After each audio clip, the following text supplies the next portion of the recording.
Je vous remercie de rejoindre votre place, qu'on puisse reprendre les débats et passer la parole à Juliette Prissard, qui est déléguée générale du syndicat des producteurs indépendants, le SPI, donc qui fait partie du ROC, et qui va donc nous présenter les intervenants de cette table ronde qui va s'intéresser à la diffusion. Juliette, c'est à toi. Bonsoir tout le monde, merci beaucoup d'être présent aujourd'hui. Alors, donc moi je suis donc Juliette Prissard, la déléguée générale du SPI, syndicat des producteurs indépendants, mais aujourd'hui je ne suis pas là uniquement à ce titre, mais en tant que coordinatrice, animatrice d'un débat sur la diffusion à l'heure d'une grande réforme qui dure maintenant depuis un petit bout de temps, mais qui va avoir un impact important sur notre secteur. On ne sait pas encore à quel titre et jusqu'à quel point, puisque un certain nombre d'arbitrages n'ont pas encore été faits ni même votés.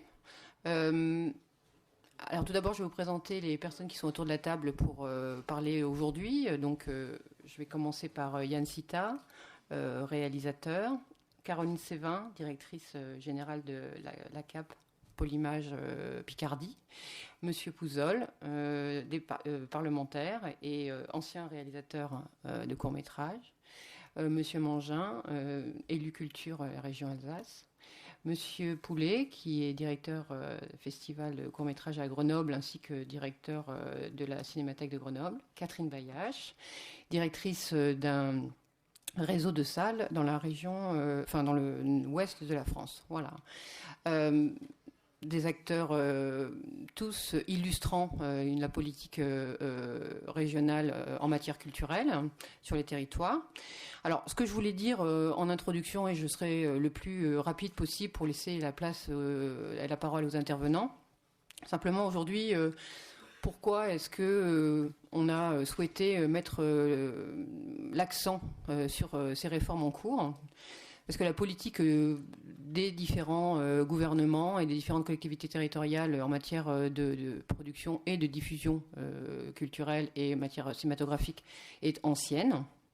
Elle permet un accès, en tout cas en ce qui concerne la diffusion, parce que c'est l'objet de la table ronde d'aujourd'hui, un accès aux pratiques cinématographiques, une éducation artistique et culturelle, une éducation à l'image.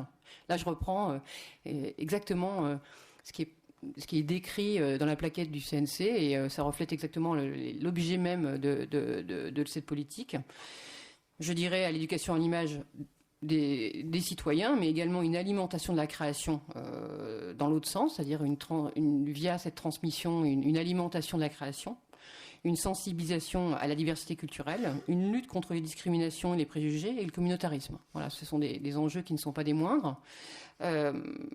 Ces enjeux, on pourrait tout à fait les décliner dans d'autres genres, spectacle vivant, livre, voilà. Aujourd'hui, on parle audiovisuel, plus particulièrement cinéma et plus particulièrement court-métrage. Cette politique ancienne conduit à un maillage complexe et raffiné de la diffusion culturelle au travers des interventions du CNC, des DRAC, des villes, des communautés de communes, des départements, des agglomérations, des régions. La particularité de notre secteur, c'est que la présence déconcentrée de l'État est importante en termes de technicité, en termes de savoir-faire, en termes de crédit également, mais par rapport au spectacle vivant, les crédits sont tout de même moins importants. Donc, ce qui fait que c'est un petit peu le parent pauvre de la parole politique. C'est-à-dire qu'on parle beaucoup de la problématique spectacle vivant, donc il y a eu beaucoup d'événements qui se sont passés récemment, avec un appel du Syndéac le 10 décembre, mais en matière de diffusion cinématographique, c'est un sujet qui est assez peu abordé. Or, la réforme va avoir des conséquences importantes qu'il convient aujourd'hui de mettre en lumière. Au quotidien, l'État et les collectivités territoriales sont en coopération. En dépit du faible investissement que le CNC accorde, et nous le regrettons, à l'éducation artistique, pour rappel, 2,6 millions d'euros sur un budget de 713 millions d'euros au CNC, il n'en demeure pas moins qu'il accompagne, pour des sommes relativement modestes, mais efficaces, l'ensemble du dispositif. La donne est en train de changer. Pourquoi ? D'abord pour des raisons budgétaires, pas besoin de rappeler les 11 milliards d'euros pour les collectivités territoriales. Également l'État, qui donc a quelques milliards supplémentaires à trouver. On est en train, parallèlement, donc il y a la négociation du PLF, donc qui vient de se terminer, et puis parallèlement la réforme des collectivités territoriales avec la fusion des régions, la loi NOTRe, avec une réattribution des compétences qui n'est pas encore complètement déterminée, et la revue des missions de l'État, savoir qu'est-ce que l'État fait sur les territoires, quelles sont ses missions, on regarde poste par poste et on voit si cette intervention est toujours nécessaire. Et est-ce qu'elle peut être ou pas déléguée aux collectivités territoriales ? Alors la ministre a dit ce matin au CNPS, j'avais la chance d'être là, qu'ils feront un travail au cas par cas, dans la dentelle, fonction des besoins de chaque territoire. Alors l'idée c'était de dire chaque territoire, s'ils font le pari de la culture, l'État conclura un accord avec eux pour les accompagner. Pour les zones blanches, ce qu'il appelle les zones blanches, c'est les zones avec un faible accès à la culture, confèrent des zones en difficulté économique, je pense. À ce moment-là, l'État s'engage à investir davantage. Et puis pour le reste, là, il n'y a pas une réponse très claire sur la présence de l'État sera-t-elle toujours assurée.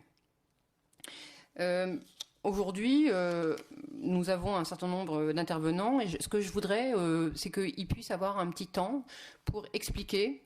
Là, je vais commencer donc par donner la parole aux professionnels. Quel est pour eux le rôle de cette action, cette diffusion culturelle, cette éducation à l'image qui est organisée sur les territoires? En quoi est-ce qu'elle est utile, nécessaire aux citoyens, nécessaire à la démocratie, nécessaire à la création, nécessaire au court-métrage et de questionner au fur et à mesure des interventions qu'est-ce que la réforme pourrait changer et en quoi est-ce que cette réforme pourrait qu'est-ce qu'elle pourrait avoir de positif et qu'est-ce qu'elle pourrait mettre en danger. Voilà. Je vais donc donner la parole. Je me suis dit en préparant que je vais commencer par une sorte de lien avec la table précédente puisqu'on a parlé production. Donc je vais donner la parole à Yann Sita, réalisateur de court-métrage. Je vais lui poser la question. D'abord lui demander de nous parler un petit peu de son parcours et de lui poser la question de nous raconter en quoi les dispositifs de diffusion et d'éducation à l'image ont contribué et participé à ton parcours, Yann.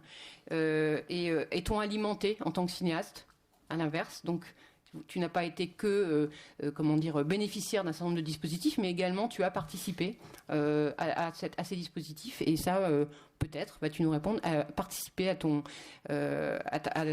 processus de création et d'élaboration de ton œuvre. Voilà.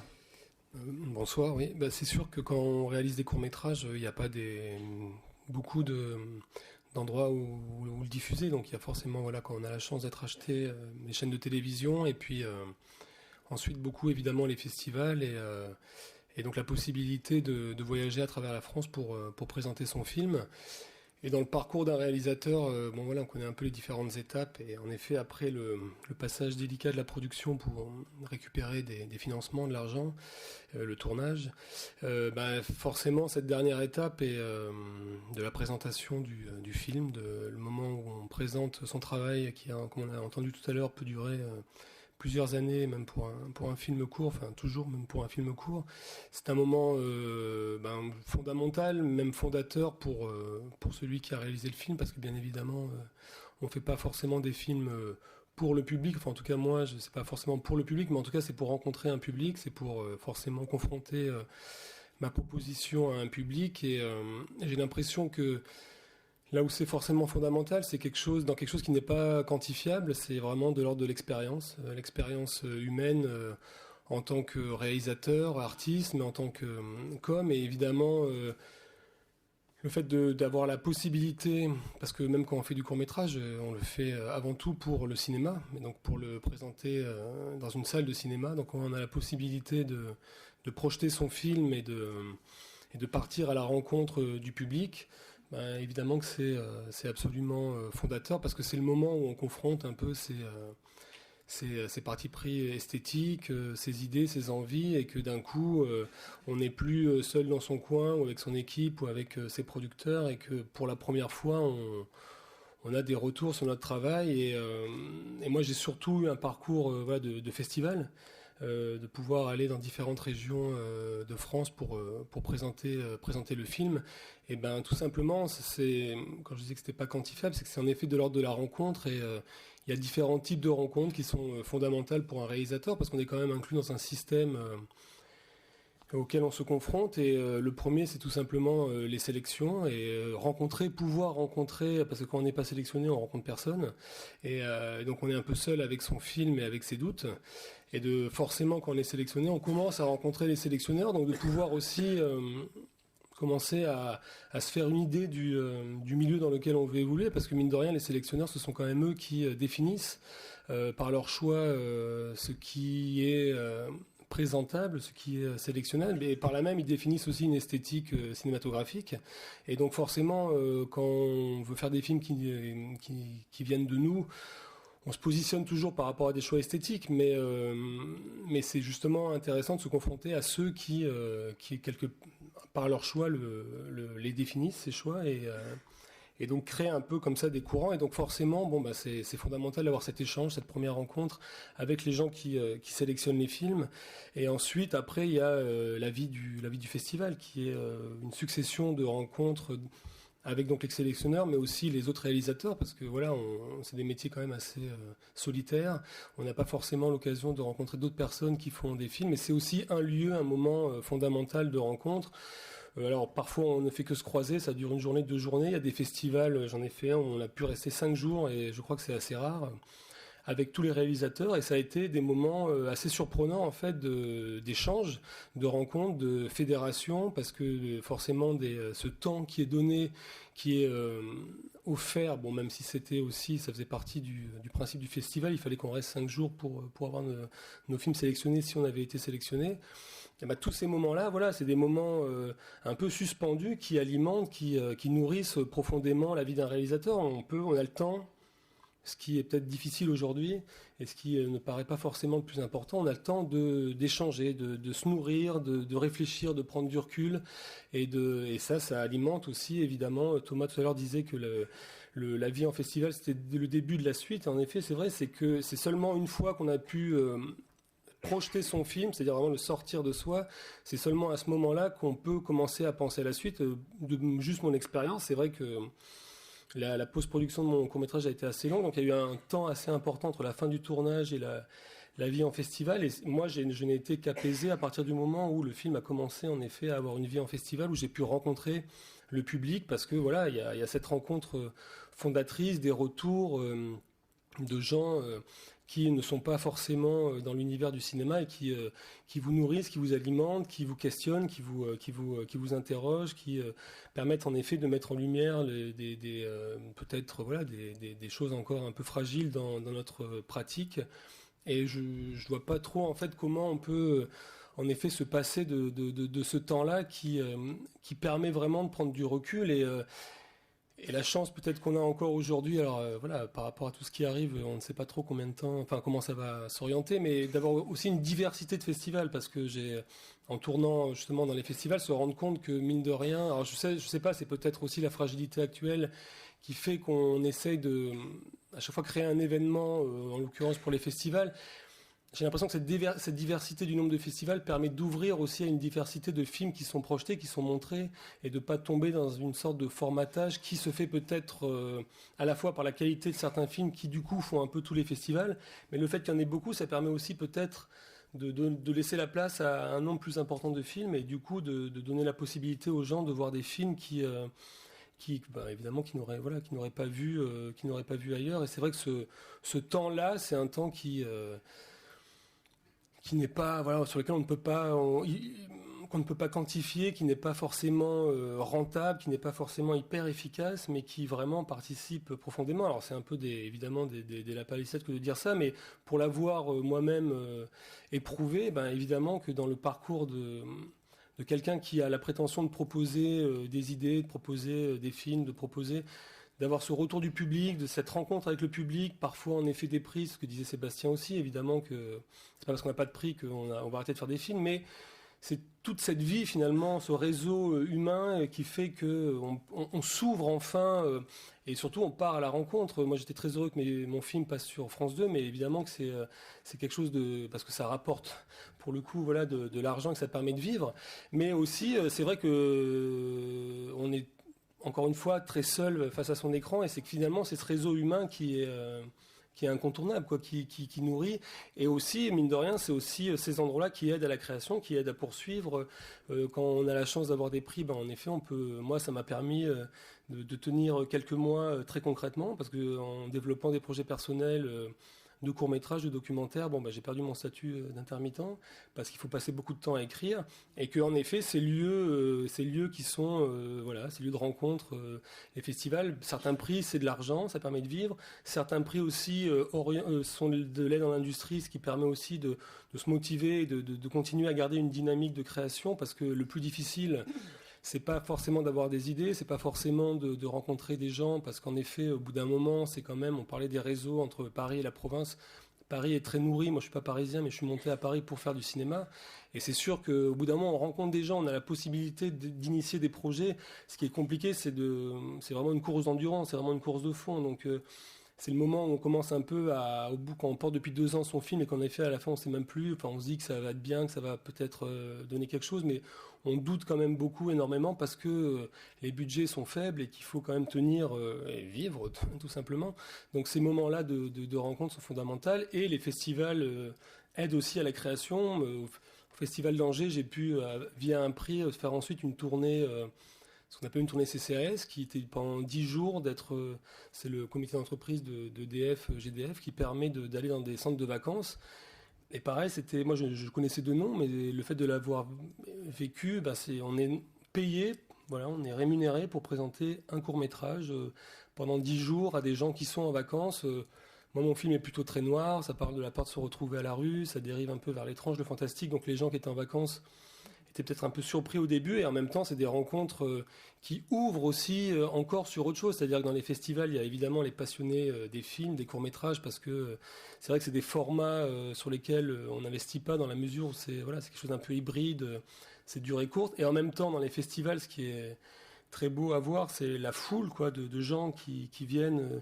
J'étais au festival de Grenoble, et c'est ces places en plein air noires de monde qui s'arrêtent et qui restent pendant toute la durée de la projection pour voir des films. Donc voilà, c'est quelque chose d'important. Et par exemple, pour reprendre le cas de Angers, cette tournée CCAS avec du coup un public qui n'était pas du tout forcément amené à aller voir des courts-métrages, ça a été encore une autre rencontre, une autre ouverture, d'autres échanges. Et c'est vrai que moi, en tant que réalisateur, créateur, j'imagine pas vraiment comment on peut se passer de ça. J'ai l'impression que du coup, en cassant cette diversité, en la rendant en tout cas fragile, en la fragilisant, on met vraiment en péril la diversité de la création, et qu'on risque d'aller vers un formatage. Après, moi, je n'ai fait qu'un court-métrage de fiction, donc j'ai une expérience encore fraîche, mais de ma petite expérience, j'ai l'impression qu'en effet, même ce formatage pourrait guetter aussi un peu le court-métrage, quoi. C'est-à-dire que, comme il est fragilisé, on va peut-être de plus en plus prendre des comédiens connus, pour aussi être sûr d'attirer une chaîne, même si ça passe à minuit, ça peut quand même rassurer, je sais pas, mais et j'ai l'impression que c'est dans ce tissu extrêmement diversifié, extrêmement large, qu'on pourrait considérer comme pas forcément fondamental, parce qu'en effet on se dit si on élimine 1 ou 2 festivals parce qu'il n'y a pas assez de budget, qu'est-ce que ça change? Sauf que j'ai l'impression que c'est vraiment quelque chose qui se travaille dans la durée, dans le fond, et dans le fond de comment on se construit quand on est, je dis artiste, mais peu importe, quand on est une personne, parce que les personnes qui viennent voir les films aussi se nourrissent de ces films-là. Et ce qui est surprenant, c'est de voir quand même les salles des quelques festivals que j'ai fait remplies pour voir des films dans lesquels il y a malgré tout pas forcément des acteurs connus, c'est des formes très courtes, c'est une autre manière de raconter une histoire que ce qu'on peut voir à la télévision ou au cinéma, et pourtant on sent que les gens ont envie de s'émanciper peut-être de formes un peu trop formatées, qui sont toujours un peu les mêmes. Et du coup, je dois dire que c'est forcément fondamentale, quoi. C'est vraiment et puis aussi en fragilisant peut-être ce lieu de création du court-métrage, ça risque aussi de faire que le court-métrage devienne un peu moins ce laboratoire peut-être aussi de création de tentatives, quoi. Voilà.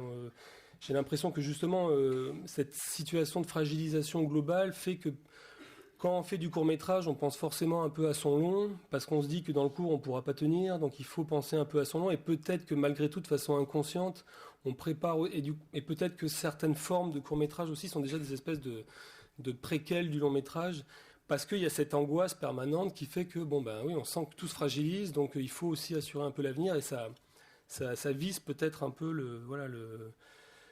la possibilité de se laisser aller à son imaginaire, à sa création, même si encore on a pour l'instant en tout cas la chance de pouvoir vivre ces expériences très diversifiées et très larges.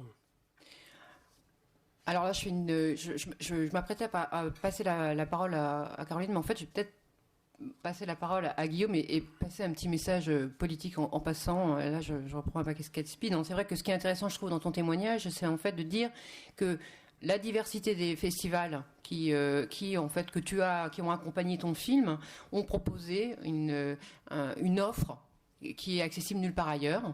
C'est-à-dire qu'à la télévision, il y a effectivement une politique d'achat de courts-métrages qui est tout de même assez fantastique, notamment France Télévisions, Arte, mais qu'il y a également aussi en court-métrage un risque de formatage, et que le court-métrage, par les festivals, arrive à faire une proposition alternative. Et que là, pour le coup, nous on le voit dans tous les autres dossiers, c'est vraiment la diversité du cinéma français qui en fait son succès. C'est-à-dire c'est aussi la possibilité d'avoir des écritures artistiquement parlant diverses et libres, qui en font émerger des propositions audacieuses. Voilà. Donc du coup je vais me permettre, Caroline, je te prie de bien vouloir m'excuser, passer la parole à Guillaume. Là, aujourd'hui, vous êtes là à double titre. Enfin, d'abord, au premier titre qui est responsable d'un festival de court-métrage, mais également, vous avez une casquette de directeur d'une cinémathèque à Grenoble.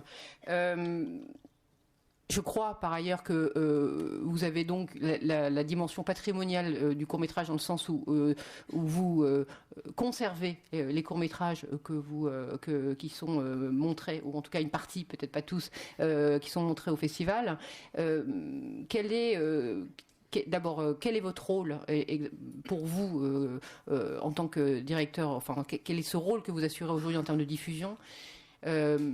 Et puis, on peut le dire tout de suite, puisqu'on peut le pointer dès maintenant. Qu'est-ce que pourrait changer pour vous la réforme des collectivités?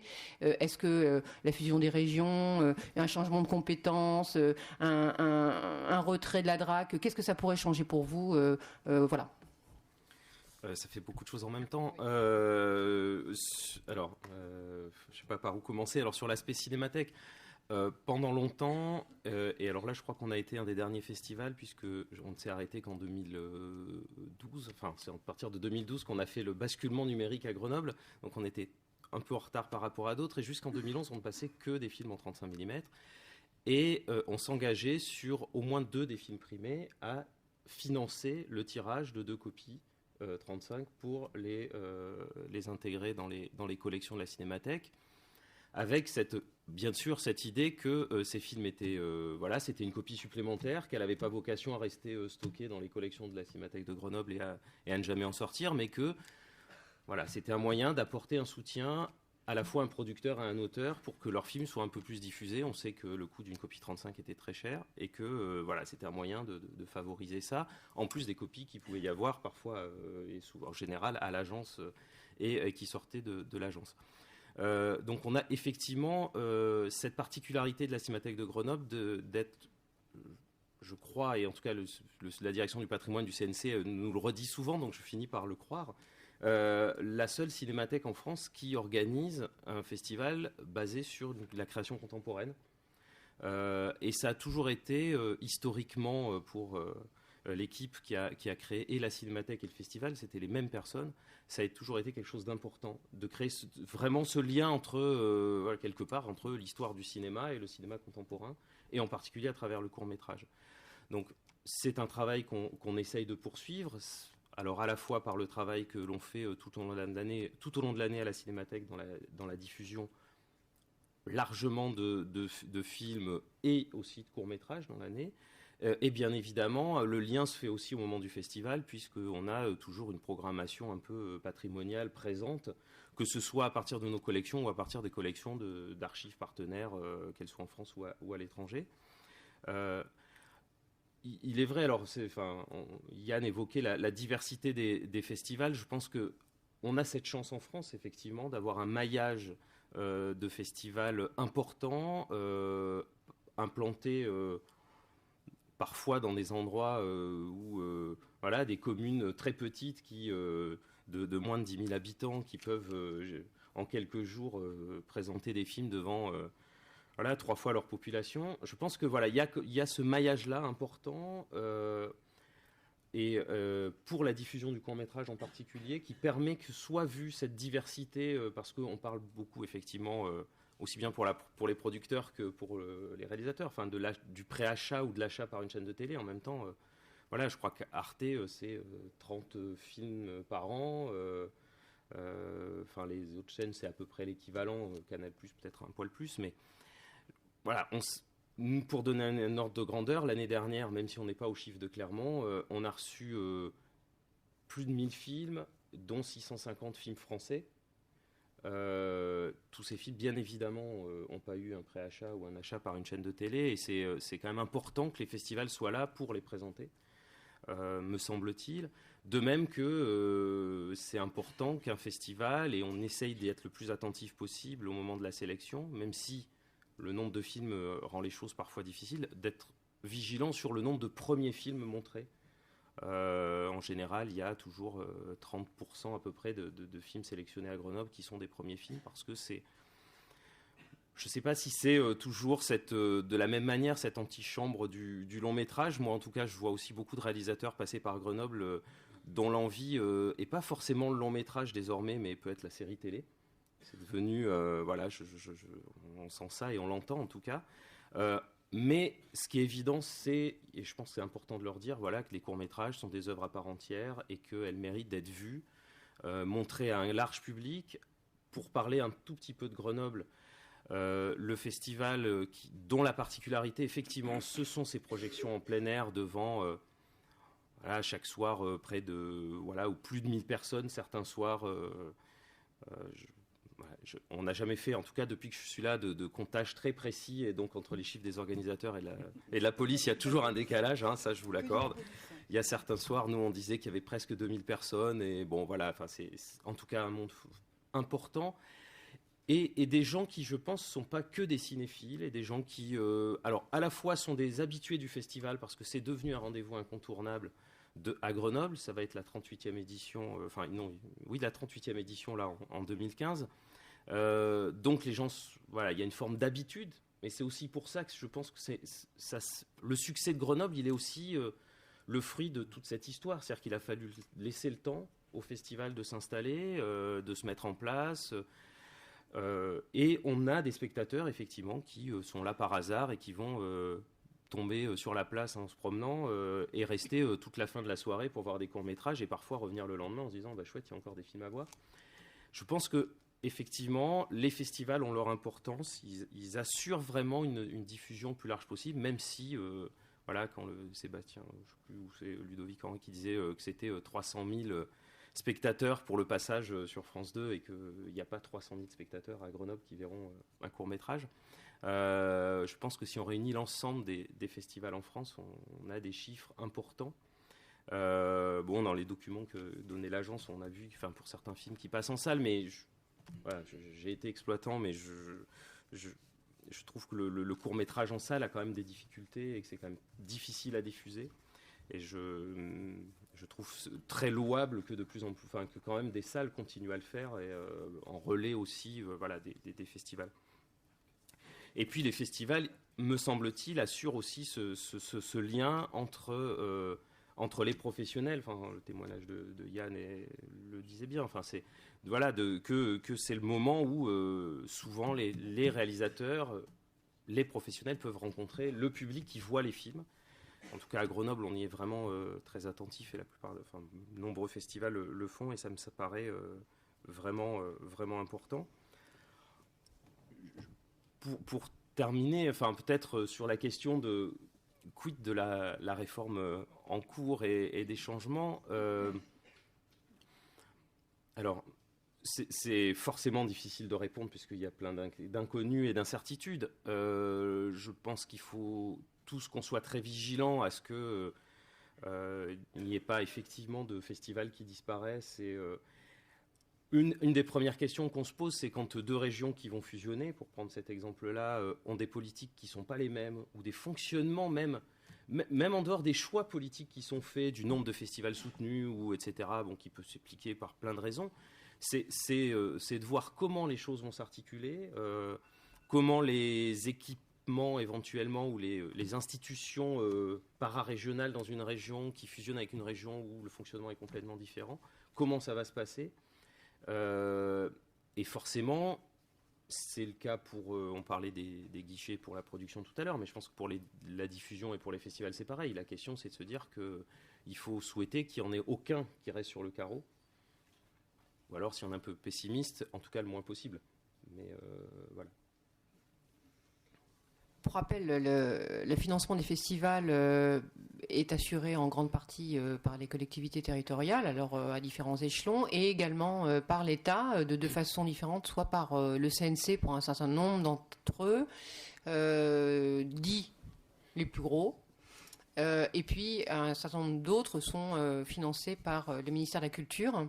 Voilà, et c'est autant le financement du CNC est relativement pérenne, alors avec des vicissitudes, mais relativement assuré, parce qu'il est financé par une taxe affectée. Autant le budget du ministère de la Culture aujourd'hui est relativement insécurisé du fait de l'impact du projet de loi de finances et de la politique de rigueur actuelle. Voilà.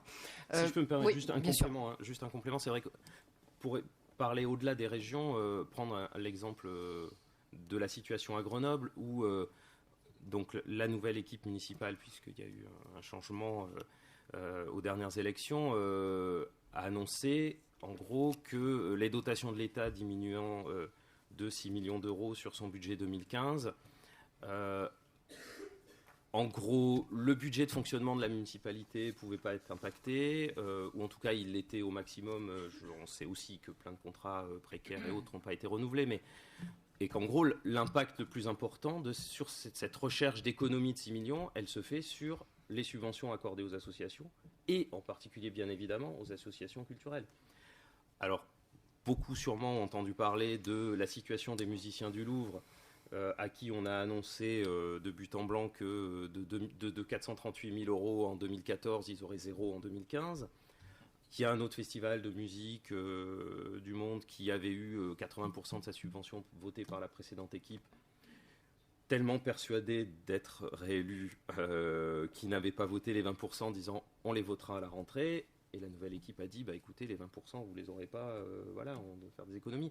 Donc, oui, il y a cette question de fusion des régions, des compétences effectivement qui se posent. On voit aussi aux échelons en dessous, ça a été évoqué tout à l'heure, la situation des conseils généraux.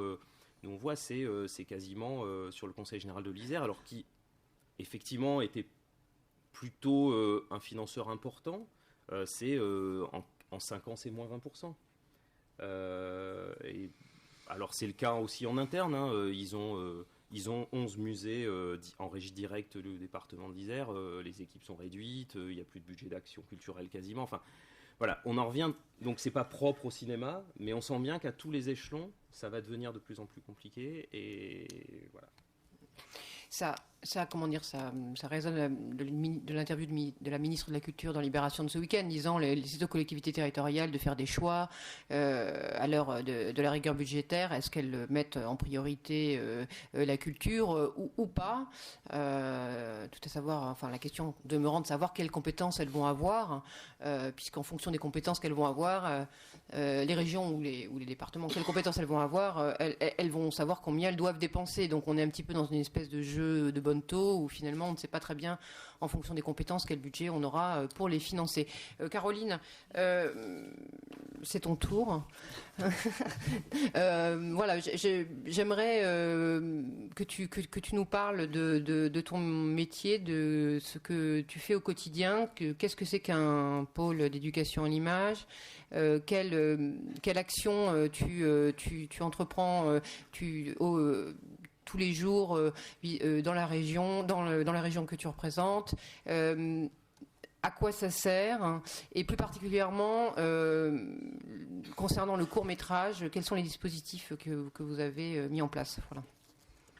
Bien, je ne vais pas parler de mon métier à moi parce que directrice, c'est pas ce qu'il y a de plus passionnant, je pense, mais de l'équipe, du travail de l'équipe, de la CAP. Donc, juste dire en quelques mots ce qu'on est. Nous sommes une association qui est financée par l'État et la région.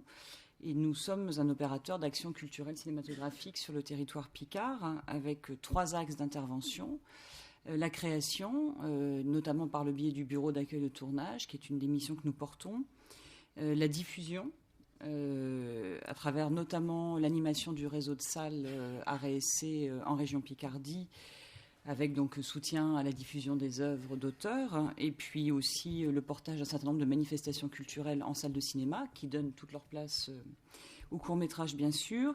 Et puis le 3e axe, c'est la partie éducation artistique à l'image. Et dans cette partie-là de notre activité, qui, il faut le dire, à la CAP est la plus importante de nos 3 activités. Nous avons donc la mission de pôle régional d'éducation à l'image. Nous portons lycéens et apprentis au cinéma pour la région. Nous sommes également coordinateurs régional de passeurs d'images. Nous sommes partenaires d'enseignement obligatoire, d'enseignement facultatif. Nous intervenons dans les écoles, les collèges et les lycées, notamment en lien avec les plans départementaux d'éducation artistique. Voilà, donc je le disais, un opérateur d'action culturelle, et je me permettrai d'apporter un léger bémol à ce que disait tout à l'heure M. Bloch en parlant d'un secteur majoritairement financé par le CNC, parce que pour le coup, la partie action culturelle cinématographique est majoritairement financée par les collectivités et les crédits déconcentrés de l'État, et évidemment avec le soutien du CNC, évidemment, et c'est très important, mais le ratio est plutôt inversé pour cette partie-là, en tout cas, du cinéma. Alors, je le disais, 3 domaines d'intervention, et finalement, la façon que nous avons d'aborder des problématiques, elle est assez transversale, puisque création, diffusion, éducation artistique, tout ça est finalement très peu étanche. En tout cas, nous le travaillons de manière peu étanche. Le travail sur le court-métrage se fait évidemment sur ces 3 domaines d'action. Je ne reviendrai pas sur la création, ça a été évoqué précédemment. La question de la diffusion, je pense que Catherine parlera du travail que font les salles de cinéma, et grosso modo, nous travaillons dans les mêmes, de la même manière. Je m'attacherai plus particulièrement à la question de l'éducation à l'image, qui a été évoquée à plusieurs reprises. Je m'inscris totalement dans la continuité des propos qui déjà ont été évoqués sur l'intérêt du court-métrage dans une approche d'éducation aux images. D'abord parce que c'est un outil de rencontre avec différentes formes de cinéma. Le court-métrage, c'est effectivement toutes sortes d'esthétiques, toutes sortes de genres. C'est donc une façon immédiate de rentrer dans la diversité du cinéma avec les publics, et notamment les publics jeunes. Il y a des programmes de court-métrage dans les dispositifs d'éducation à l'image. Anne Cochard l'a rappelé tout à l'heure. Certains pôles régionaux développent des programmes particuliers. Je pense notamment à Cyclic et à Sauf qui peut le court-métrage, qui, je crois, viennent de lancer un programme autour du court-métrage sur la thématique du son. C'est aussi la possibilité de travailler sur l'atelier de programmation, notamment avec l'aide de l'Agence du court-métrage, qui permet de de travailler vraiment sur la notion de spectateur. Et ça, ce sont des ateliers qui sont toujours extrêmement intéressants à travailler avec les publics, encore une fois, notamment les plus jeunes. C'est aussi un appui aux rencontres avec les réalisateurs, les professionnels du cinéma que nous faisons intervenir sur les territoires, parce que quand, par exemple, lycéens et apprentis au cinéma en région Picardie, fait que pour chaque classe inscrite, il y a une rencontre avec un professionnel de l'image, réalisateur, monteur, chef opérateur. cette rencontre est courte, elle dure 1h30, mais bien souvent, elle commence par voir ensemble, et voir ensemble, en général, du court-métrage. Donc là encore, le court-métrage est au cœur de la rencontre. Ça accompagne aussi, je le sais, sur les territoires, l'aménagement des rythmes scolaires. Alors, sur des formes plus ou moins satisfaisantes, mais tout ça est en train aussi de se mettre en place. Et puis, c'est aussi l'occasion de travailler sur des thématiques qui intéressent aussi, notamment la communauté enseignante. Je pense notamment en région Picardie, mais je sais qu'on partage ça avec nos camarades de Champagne-Ardenne, la question de la Grande Guerre qui a pu être aussi beaucoup abordée grâce au court-métrage. C'est aussi, et je dirais enfin, une forme qu'on aborde dans les ateliers de pratique, puisque finalement, ce que travaillent les jeunes quand ils ont une caméra entre les mains, c'est une forme courte. Je n'irai pas jusqu'à dire qu'ils font un court-métrage, mais en tout cas, ils travaillent une forme courte. Voilà. Mais tout ça, ça a été évoqué. Je voudrais évoquer autre chose et qui rentre totalement en écho avec ce que disait Yann tout à l'heure. On file beaucoup la métaphore de nourrir, mais je voudrais l'utiliser aussi au sens propre. L'éducation à l'image, c'est aussi, par le compagnonnage qu'on a avec les auteurs et avec les professionnels du cinéma et de l'audiovisuel, une façon d'intervenir directement dans l'économie de la création, puisque nombre des auteurs avec lesquels nous travaillons et que nous rémunérons dans le cadre d'interventions dans le milieu scolaire et dans le hors-temps scolaire, eh bien cette rémunération, elle est déterminante dans les périodes justement de creux, d'écriture, de développement, les moments où les projets ne sont pas encore financés, où ils sont en train de se penser. Et à la CAP, on travaille avec, je dirais, une famille d'artistes et de techniciens sous forme de compagnonnage. Alors certains disparaissent pendant quelques temps parce qu'ils partent sur un projet de film, puis reviennent.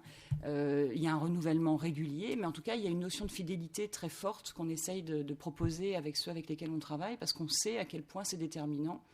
Et j'ai en tête des parcours, notamment quand il s'agit de passer du court au long métrage, sur lesquels les interventions d'éducation à l'image ont été déterminantes. Je pense notamment à Namir Abdelmessé. Tout le monde connaît, ne serait-ce que pour avoir vu son film, les conditions de la production de ce film-là. Et il est clair que les interventions qu'il a pu faire dans différentes régions au titre de l'éducation à l'image ont été aussi déterminantes dans l'existence, au bout du compte, de son œuvre. Donc, alors évidemment, il ne s'agit pas de considérer, et ça c'est une dimension très importante, qu'on va faire de l'éducation à l'image pour des questions alimentaires. Le rapport entre transmission et création est un rapport auquel je suis, moi, j'y crois profondément. Vous évoquiez tout à l'heure le rapport avec le public en festival, mais nombreux sont les réalisateurs ou les techniciens avec lesquels on travaille et qui nous disent en quoi rencontrer des jeunes ou des moins jeunes, puisqu'on travaille aussi avec des adultes ou des publics en difficulté, nourrit profondément leur désir de cinéma, leur regard sur le monde et leur geste d'écriture ensuite pour leurs œuvres. Donc ça, c'est une chose essentielle. Ça n'est pas que descendant, c'est vraiment un aller-retour. Et ceux avec lesquels on travaille partagent profondément cette conviction. Sur la question de la réforme territoriale, puisque tu ne me poses pas la question, mais qu'elle est sous-entendue dans toute la... Non, mais voilà. Tu peux en profiter, lorsque tu parles de réforme territoriale, de savoir en gros quelle est pour l'action en fait que tu entreprends au quotidien, l'action de ton agence, quel est ton budget et combien ça coûte. Est-ce que c'est un budget important? Est-ce que c'est sur des sommes, voilà, peut-être, puisqu'on parlait justement des sommes relativement faibles qui sont allouées par le CNC, et est-ce que l'argent est un sujet, ou est-ce que tu penses qu'une amélioration, puisque la ministre à plusieurs reprises a déclaré vouloir en faire une de ses priorités, est-ce que tu penses qu'un meilleur financement serait une des solutions, ou est-ce que simplement une amélioration des dispositifs, voilà. Alors, ce qui est sûr, c'est que, je l'évoquais tout à l'heure, je disais que le ratio était plutôt du côté des collectivités territoriales, en tout cas en ce qui nous concerne. Pour être clair, la CAP a un budget d'environ 1 200 000 euros. Nous avons une subvention du Conseil régional qui environne les 700 000 euros.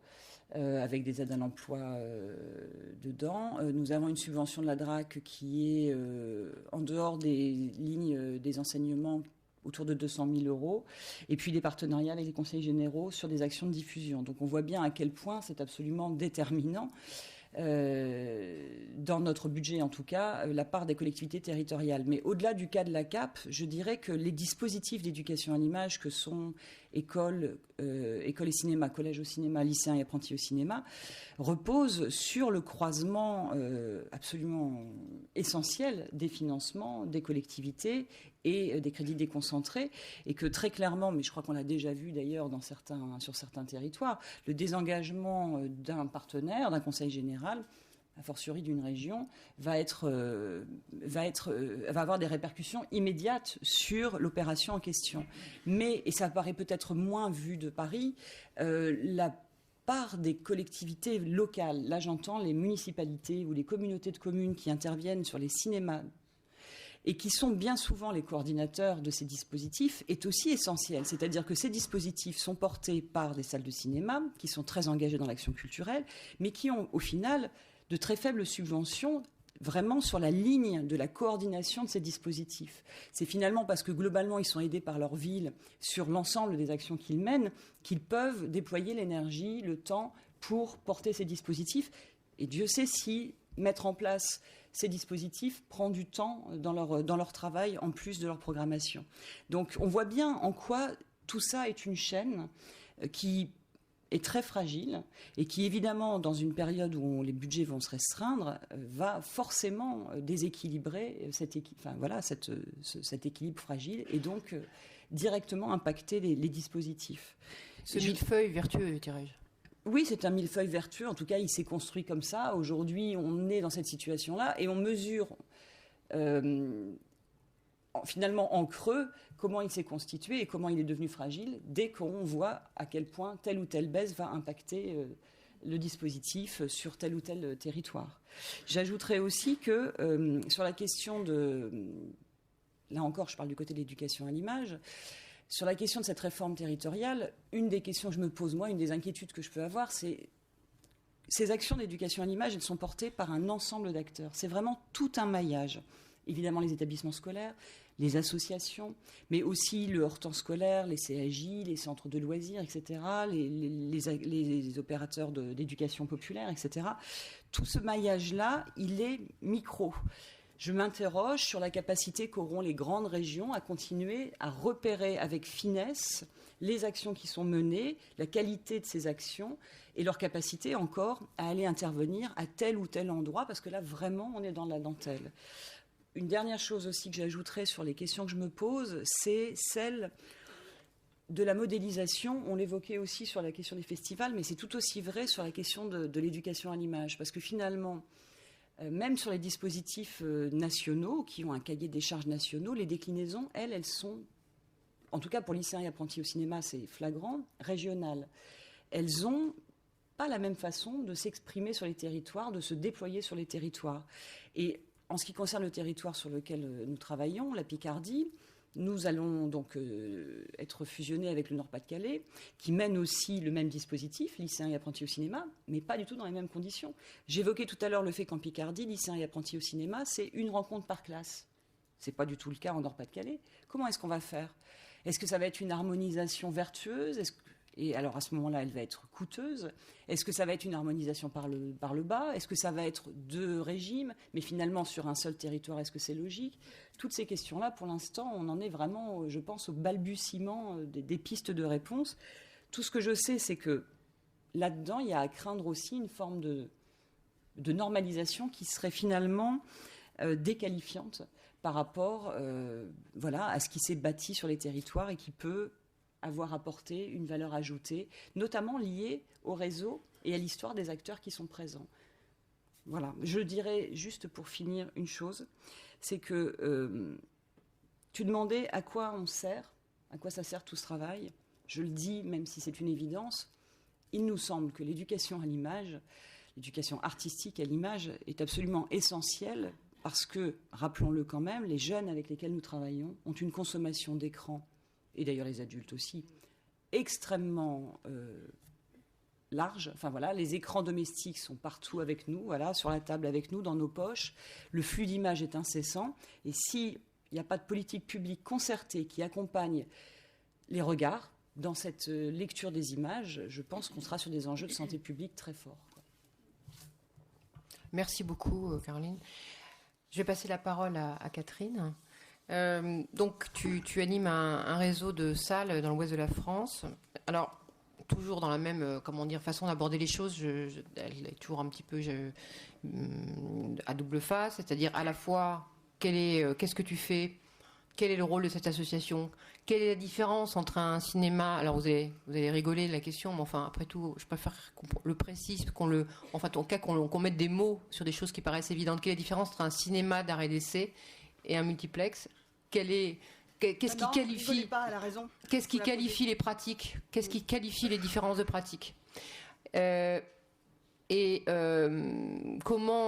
quoi ça sert un réseau et quel est le rôle de ce réseau et comment est-ce que donc des salles de cinéma art et essai qui sont très très fortement subventionnées de ce que je comprends par les villes et d'autres collectivités territoriales, bien entendu. Qu'est-ce que pourrait changer la réforme? Voilà, est-ce que tu peux nous en parler? Bon, la différence, on va commencer par évacuer la chose qui vous faisait rire, mais qui est assez simple en fait, parce que quelquefois il faut juste s'interroger avec peut-être des histoires pour une fois de quantité, au-delà de la question de la qualité. Quand on est dans une grande ville et qu'on a en face de soi des multiplexes, parce que c'est plutôt là qu'on les trouve, les multiplexes. Finalement, un multiplex, c'est quoi? Vous le savez tous, c'est un établissement situé plus ou moins aux confins de la ville. Quoique désormais, de plus en plus, vous trouverez des créations de multiplex, y compris assez proches des nouveaux centres en général. Ce sont des établissements dont vous savez bien qu'ils ont en gros 10, 12, 18 écrans. Voilà. Combien de films passent-ils par an? 200, 250 au total. Que sont ces films? Ce sont des films qui marchent, inédits. Pas de films du patrimoine, pas de films de court-métrage, sauf peut-être quelques cas exceptionnels, que des films qui viennent de sortir, qui sortent maintenant, qui se chassent les uns les autres, vous le savez bien, et qui sont les films qui marchent. Parmi les films qui marchent, y a-t-il des films à réessai? Parce qu'il n'y a pas que les salles qui sont à réessai, il y a aussi d'abord et avant tout l'œuvre est qualifiée artistiquement. Y a-t-il des films à réessai qui marchent? On va poser la question comme ça, d'un point de vue juste marchand. Réponse oui. Est-ce que ces films à réessai qui marchent vont dans les multiplexes? Réponse oui, tous, sans exception. Ça n'existe plus jamais que ce soit autrement. C'est le monde marchand, et j'ajouterais, moi pour ma part, ça ne me dérange nullement, c'est pas la question. Mais il faut clarifier ça, déjà. Ensuite, quand vous prenez dans la même ville un ou plusieurs, parce que ça arrive, établissements classés à essai, qu'est-ce qui va les différencier des multiplexes, au-delà de tout ce que vous en savez? Des choses que vous savez aussi, mais qu'il faut remettre en relation avec ce que je viens de dire. Les établissements les plus dotés, on va dire, qui ont le meilleur outil, vont avoir au maximum 7 écrans. Donc, vous voyez la différence avec les 12, 10, 12, 18. Combien de films différents, de longs métrages, sans parler des courts, passent les établissements art et essai situés dans d'assez grosses villes, des villes de 250 000 et plus? Combien de films différents passent-elles par an? 400. Donc, si vous voulez, on est à plus de la moitié, plus de 2 fois plus. Il y a plus de 2 fois plus de films montrés dans des établissements très réduits au niveau du nombre d'écrans qu'en face. Bon, les films à essai qui marchent, ces salles-là, déjà, elles ont du mal à les avoir, et pourtant, c'est avec ces films-là qu'elles peuvent économiser, enfin, du moins établir un équilibre, tendre à un équilibre. Combien y en a-t-il des films à essai en moyenne par an qui marchent? Pas plus d'une cinquantaine. Sur les 10 dernières années, 52 maximum, 30 les mauvaises années. Ça veut dire que dans des établissements comme ceux-là, la salle de cinéma, déjà, qui, elle, contrairement à ce qui a été dit tout à l'heure, et je notais ça, je me disais, mais oui, bien sûr, contrairement à la question de la production, où on parlait tout à l'heure de préfinancement, là, on est dans un autre registre, y compris du point de vue des collectivités, c'est que c'est la recette qui est attendue. Et c'est elle qui doit complètement tendre à l'équilibre, permettre de tendre à l'équilibre. Donc, du coup, si 50 films, à condition que vous les ayez, et déjà, il faut les avoir, et en sachant que vous les avez forcément en même temps que le multiplex. C'est-à-dire que s'il y a un multiplex, vous partagez avec un multiplex. S'il y a 3 multiplex, vous partagez avec 3 multiplex. Et donc, vous avez un quart, parce que c'est mathématique, finalement, j'ai vérifié. Hein, parce qu'on ne sait pas, finalement, il n'y a pas d'études franchement de fait là-dessus. Donc, moi, je l'ai fait. Et bien, clairement, dans une ville où un film porteur à essai est partagé en 2, en gros, vous faites la moitié des entrées. Si vous partagez avec 3 autres, vous aurez le quart des entrées, tout simplement.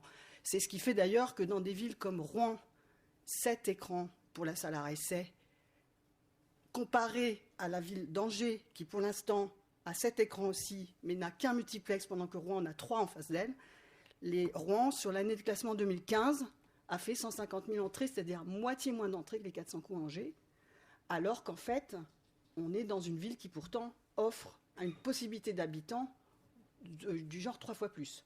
Voilà. On pourrait dire que c'est pas grave, d'une certaine façon. Alors on pourrait dire que c'est pas grave s'il y avait des financements qui permettent à la salle d'équilibrer d'une manière ou d'une autre. Les financements dont dispose une salle de cinéma à essai dans les centres-villes, là pour l'instant, de grandes villes, ce sont très souvent des salles plutôt privées, sur un registre privé dans les grandes villes, hein, parce qu'il faut distinguer les grandes villes des petites.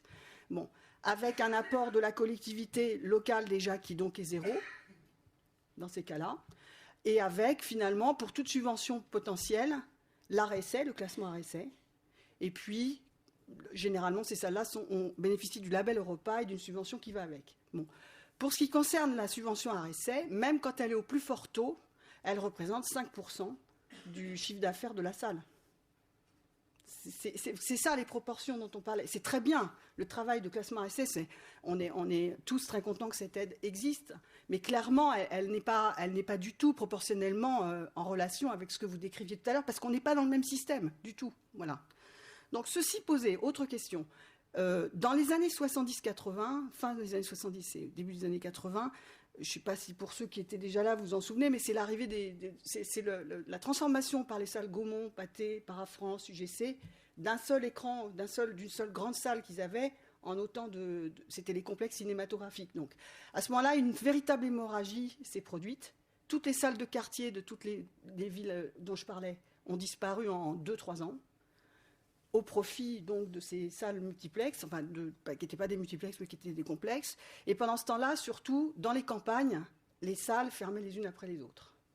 Alors à ce moment-là, l'État a mis en place une politique grâce à la DRC, Agence de développement régional cinématographique, qui a permis de tout simplement se tourner vers les collectivités locales, c'est-à-dire les communes, qui elles-mêmes, de toute façon, pour beaucoup, étaient en train effectivement de faire le constat que leurs salles fermant, là on parle de toutes petites villes, des villes de 2500 habitants, 10 000 habitants, etc.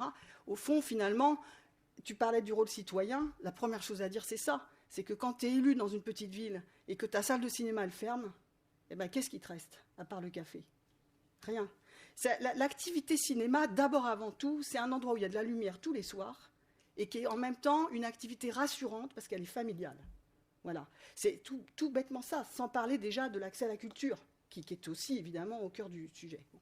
Alors, de fait, dans ces années-là, grâce à ce travail qui a été mené par l'État, enfin, qui a été d'abord initié par l'État, puis ensuite relayé, enfin, progressivement, de plus en plus, je dirais, c'est devenu la culture des communes de penser, et puis maintenant des comités de communes, des comités d'agglo, et même demain, dans certains cas, alors ça c'est une autre question, de métropole, parce qu'il y a même des endroits maintenant où on a finalement des collectivités de grosses villes qui rachètent des salles en centre-ville pour maintenir l'activité centre-ville, qui est une des préoccupations majeures des élus actuellement, qui après avoir, depuis des années, finalement participé à l'aménagement commercial du pourtour de leur commune, aujourd'hui se retrouvent avec des difficultés à devoir réanimer le centre-ville dans beaucoup de cas.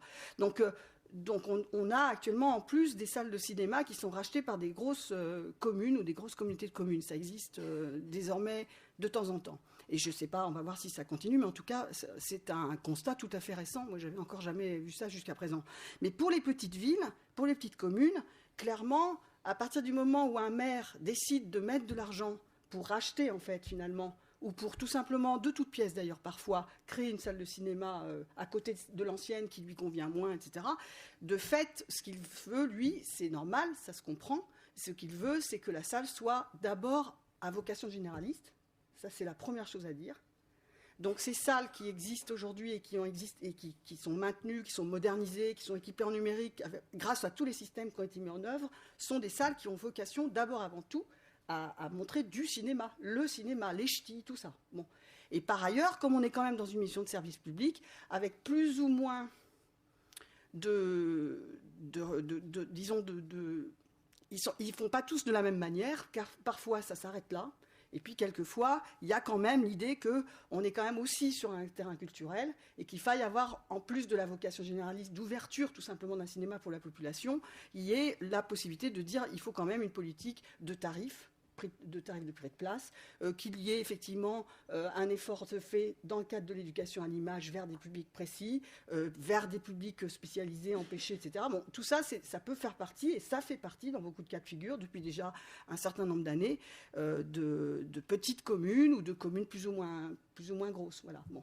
Pendant ce temps-là, ces salles, quand elles ont effectivement du coup une mission qui leur dit aussi qu'il faille faire de l'art-essai, bien sûr sont classées. Il y a un classement pour ces salles-là aussi, mais là encore, la proportion d'argent qui est versée par le classement art-essai n'atteint pas les proportions, c'est même pas 5%. Là. Voilà.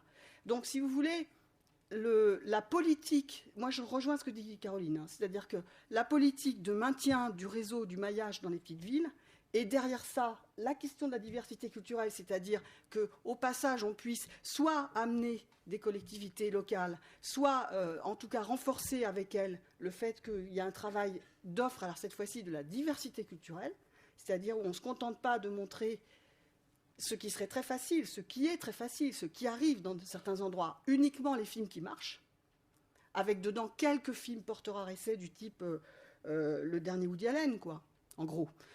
Donc une fois, parce que c'est la phrase qu'on sort à chaque fois, mais c'est vrai, parce que comme il y en a un par an depuis des années, on n'a pas trop de mal à dire que ça va être un film à essai, que ça va être un film qui marche, et que avec ça, bon, bah, c'est bien déjà de montrer ça dans les petites villes, mais de fait, vous avez des villes, alors moi j'en représente un certain nombre, il y a ici dans la salle... il y a Olivier Bitoun qui représente aussi, d'ailleurs, on a des gens en commun, toi et moi, des salles en commun, et puis tu représentes aussi d'autres en Bretagne. Bon, nous avons beaucoup de salles qui sont des salles situées dans des toutes petites villes, qui sont donc forcément de petits établissements au sens où ils ont 1, 2 écrans quand tout se passe bien, et qui sont des salles dont la difficulté va résumer à elle toute seule ce qui est en train d'arriver à tout le monde depuis quelque temps. C'est-à-dire... Qu'est-ce que je fais? J'ai une vocation généraliste, je pourrais me contenter de passer les 125 films porteurs de l'année. Je rajouterais peut-être je rajouterais un peu des 50 qui sont à réessai. Voilà. Et puis je m'arrête là. Ou alors, je me dis quand même, il y a en France 650 films qui sortent par an. Voilà, dont 350 à peu près, 360, ça dépend des années, un peu plus de la moitié, qui sont des films à réessai.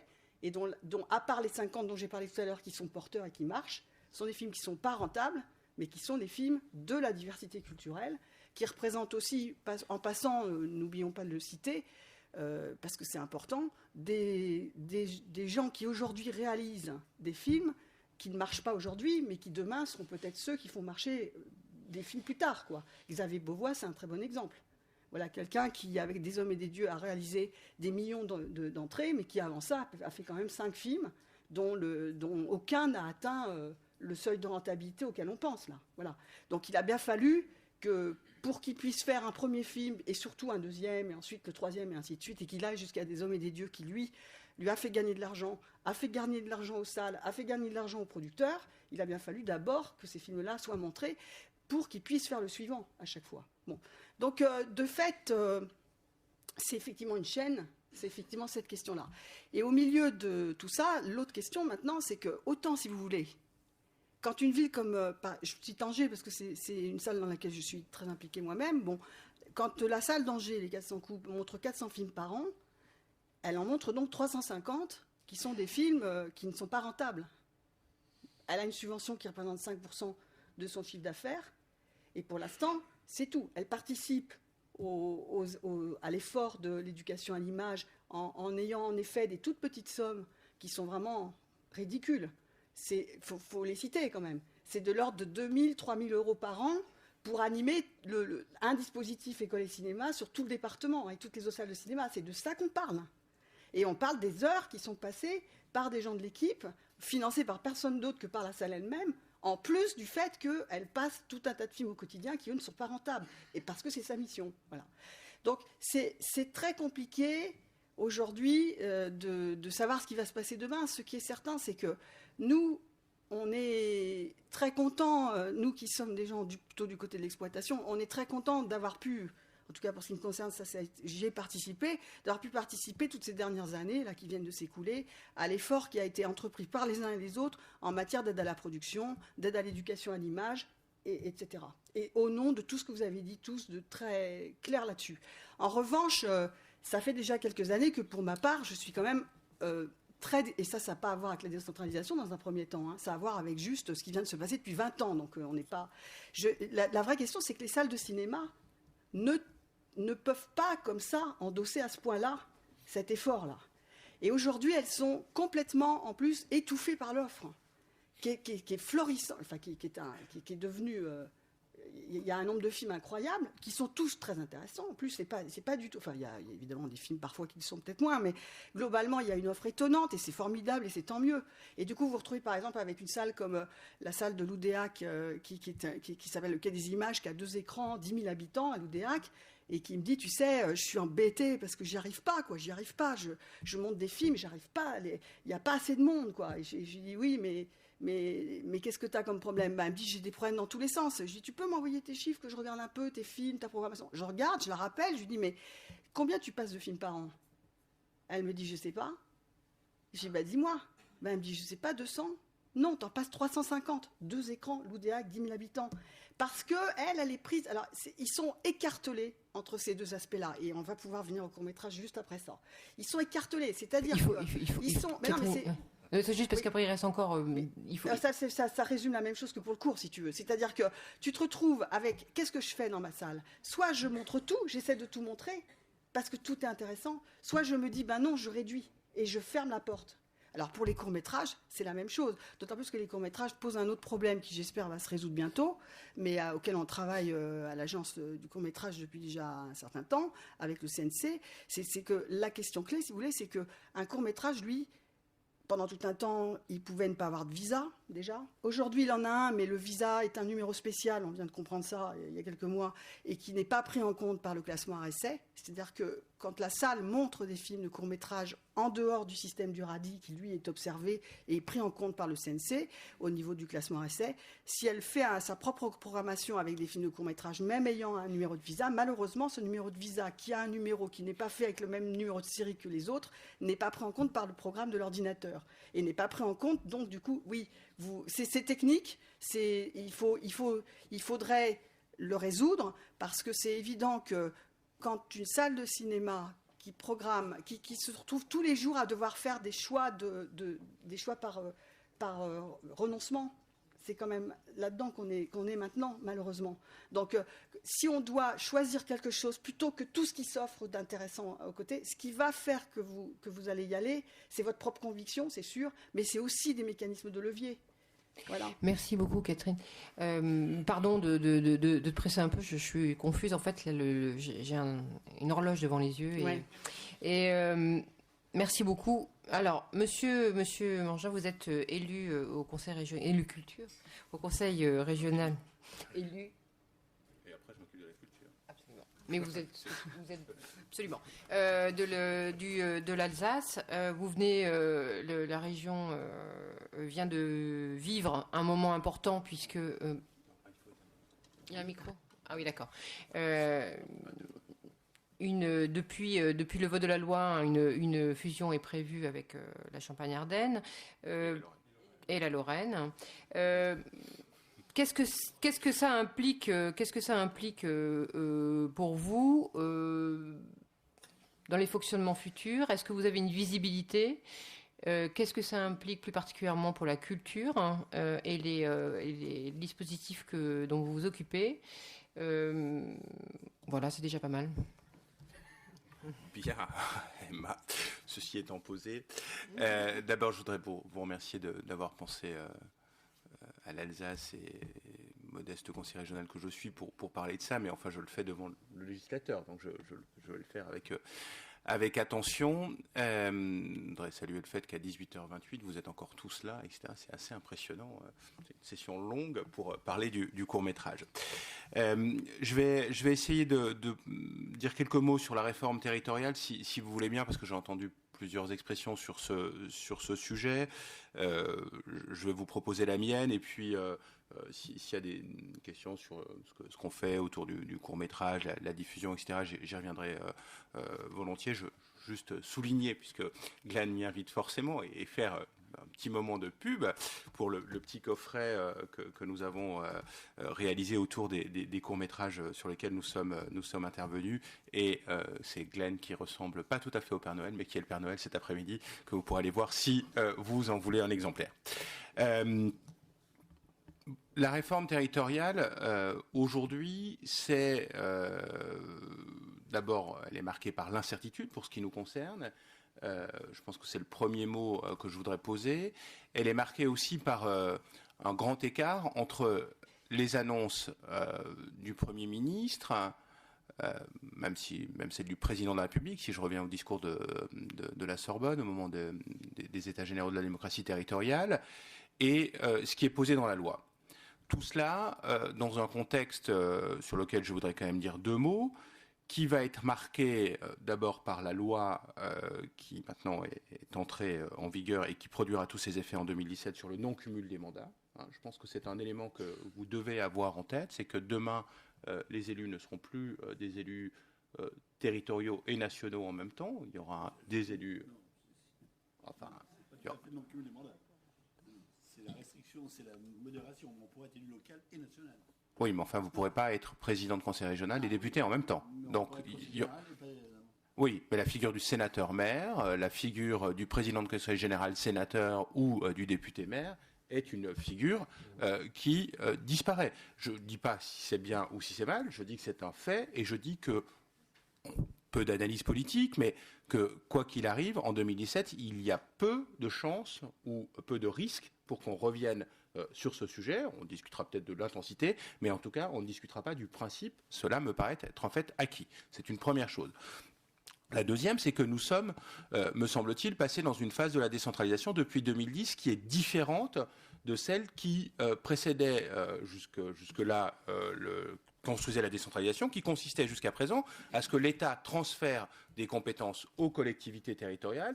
Nous sommes désormais dans une phase, la loi de décembre 2010 était déjà de ce point de vue-là assez signifiante, de réorganisation en fait de l'échelon territorial ou de l'État territorial avec les collectivités territoriales. En clair, les collectivités territoriales se repassent des compétences entre elles, c'est ce qu'on voit pour partie dans le projet de loi NOTRe, se réorganisent, c'est la montée des établissements publics de coopération intercommunale, leur réduction et donc la montée du nombre d'habitants par établissement public de coopération intercommunale, voire la réduction du nombre de syndicats, ce qui a ici, me semble-t-il, moins d'importance. Mais cela est quand même aujourd'hui structurant.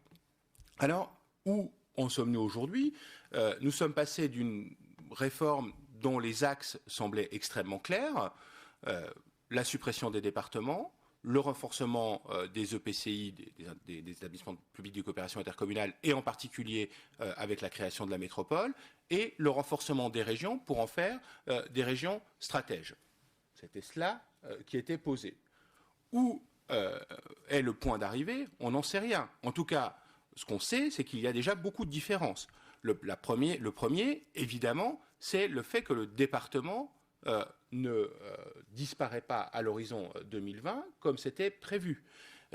Cet élément-là, là aussi, on peut avoir de ce point de vue-là un regard, est-ce que c'est positif ou négatif ?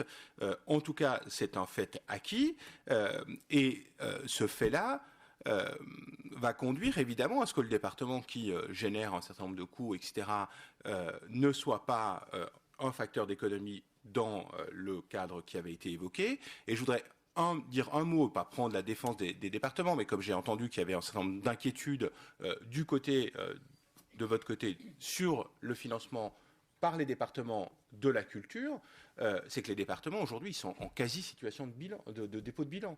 Ils sont dans une situation où l'État met leur impose de financer l'autonomie, donc l'APA, ce qu'on appelle l'APA, donc pour les personnes en situation de dépendance, dont il n'est nul besoin de vous dire que c'est une dépense qui croît compte tenu du vieillissement de la population, d'une part, et d'autre part, le financement du RSA, donc dans une forme de guichet ouvert, dépenses qui croît également du fait de la crise économique. Ce sont deux dépenses qui sont déterminées par l'État. L'État en détermine les bénéficiaires et les sommes.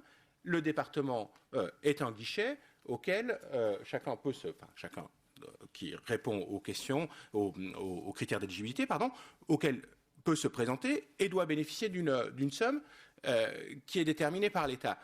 Force est de constater que ces sommes augmentent, que les recettes de département n'augmentent pas de la même manière, et qui plus est, les ressources qui proviennent de transferts de l'État diminuent. Donc, voilà, pas besoin d'avoir été de comprendre grand-chose aux finances pour entendre que les départements sont aujourd'hui, et y compris ceux qui étaient, disons, les plus favorisés, c'est-à-dire ceux qui bénéficiaient notamment de ressources venant des droits de mutation à titre onéreux, c'est-à-dire dans des départements où l'immobilier était relativement cher, où il y avait pas mal de transactions immobilières, etc., eh bien, même ces départements-là se retrouvent aujourd'hui en situation difficile. Je viens d'une région dans laquelle un des deux était dans cette situation-là, le Bas-Rhin, et même ce département-là, aujourd'hui, est en situation extrêmement difficile en termes de finances publiques. S'ajoute à cela le fait que le gouvernement avait évoqué la possibilité de faire des régions stratèges, plus grandes et avec des compétences stratégiques. Je voudrais juste quand même casser assez nettement et là clairement le lien qu'il y a entre taille et puissance. Souvent a été évoquée la question, l'analogie en fait avec l'Allemagne, en disant mais regardez les Länder allemands, ils sont très puissants, etc., etc. Oui, c'est exact, ils sont très puissants parce qu'ils ont des compétences, une réelle autonomie et des finances, un système y compris par les transferts de l'État du Bund, qui est stable et clairement établi. C'est ça qui fait leur puissance. Mais entre le Bade-Württemberg et la Bavière, qui sont de grands Länder, la Sarre ou le Land de Hambourg, qui sont de tout petits Länder, il y a bien des différences de territoire, de taille de territoire. Et ce n'est pas du tout en faisant... on pourrait parler très très longuement question de frontières, est-ce que c'est bien, est-ce que... Voilà. Bon, bref, il y a une carte qui a été faite. Je ne veux pas... en tout cas, pour ce qui nous concerne, elle suscite un certain nombre de réserves parce que le continuum entre la Champagne-Ardenne, la Lorraine et l'Alsace est un continuum qui n'est pas forcément très pertinent en termes d'aménagement du territoire. Il est en revanche très très grand. Ça va faire un territoire plus grand que la Belgique. On va être, si on se comparait en termes géographiques, on serait le 126e pays du monde. Mais tout ça pour quelles compétences? Pour des compétences stratégiques. Si vous pensez que donner aux régions les transports interurbains et la gestion des routes départementales, ce sont là des compétences stratégiques, et leur contester par exemple la capacité de s'occuper de Pôle emploi et d'avoir une meilleure organisation des services de l'emploi au niveau régional, compétences qui pourraient être stratégiques, on voit bien que là aussi on ne va pas donner des compétences extrêmement fortes. Alors, se pose la question de la culture. Vous savez que la loi NOTRe est, pardon, mais un peu un esprit d'escalier, mais je voudrais quand même dire cela. Vous voyez aussi que quelque part, on marche un peu sur la tête, puisqu'on a maintenant décidé des territoires, et nous allons ensuite discuter dans un second temps des compétences. Enfin, je pense que chacun pourrait admettre qu'il fut de bonne politique de d'abord discuter des compétences, qu'est-ce qu'on veut faire à l'échelon local, comment veut-on s'organiser, et ensuite de dire quel est le territoire pertinent pour faire cela. Je ne conteste pas l'idée qu'il faille changer de territoire. Je ne veux pas dans l'idée de dire nous étions bien là en haut à droite, on veut rester tout seul là en haut à droite. Non, pas du tout. On peut changer le territoire. Mais ayant un territoire pertinent par rapport à des compétences. Et si on regarde aujourd'hui ce qui va se passer pour la culture, ma réponse est je n'en sais rien. On voit que se dessine une tension au Sénat où il y a un certain nombre de propositions sur est-ce que... Parce que rappelons que, quand même que la culture aujourd'hui est une compétence accessoire pour les régions. Lorsqu'elles interviennent, elles interviennent sur aucune base juridique tangible. Elles le font sur une base volontaire avec de bonnes ou de mauvaises intentions, mais en tout cas, c'est toujours une base volontaire. Demain, il y aura une base juridique. Pourquoi il y aura une base juridique? Parce que, et ça c'est plutôt, me semble-t-il, une bonne chose, après avoir fait une valse hésitation, le législateur va sans doute enlever la clause de compétence générale. Rappelons qu'elle avait été enlevée, puis remise, et elle sera à nouveau enlevée sans doute dans la loi NOTRe. La clause de compétence générale, c'est quoi? C'est l'idée que chacun peut tout faire sans vraiment avoir de compte à rendre. Alors on va spécialiser, on va la laisser pour les communes, et on va spécialiser les départements et les régions en leur retirant cette clause de compétence générale. Et donc, à partir du moment où on leur retire, évidemment, si on nous retire la clause de compétence générale, on ne peut plus intervenir sur la culture comme on le fait de manière volontaire. Donc, il faut évidemment prévoir la possibilité d'intervenir dans le domaine de la culture. Et on laissera sans doute au département, enfin, le député nous dira comment il voit les choses, mais on laissera sans doute au département et à la région. Et la question, ensuite, est dans quel partage, évidemment, avec l'État. Comment cela se fera avec l'État. Et c'est là le dernier point que je voudrais souligner. J'espère qu'il y aura un peu de questions et un peu de débat quand même. Le dernier point, c'est cette réforme ne peut être, disons, pourrait ne pas être un échec total seulement si l'État se réforme lui aussi.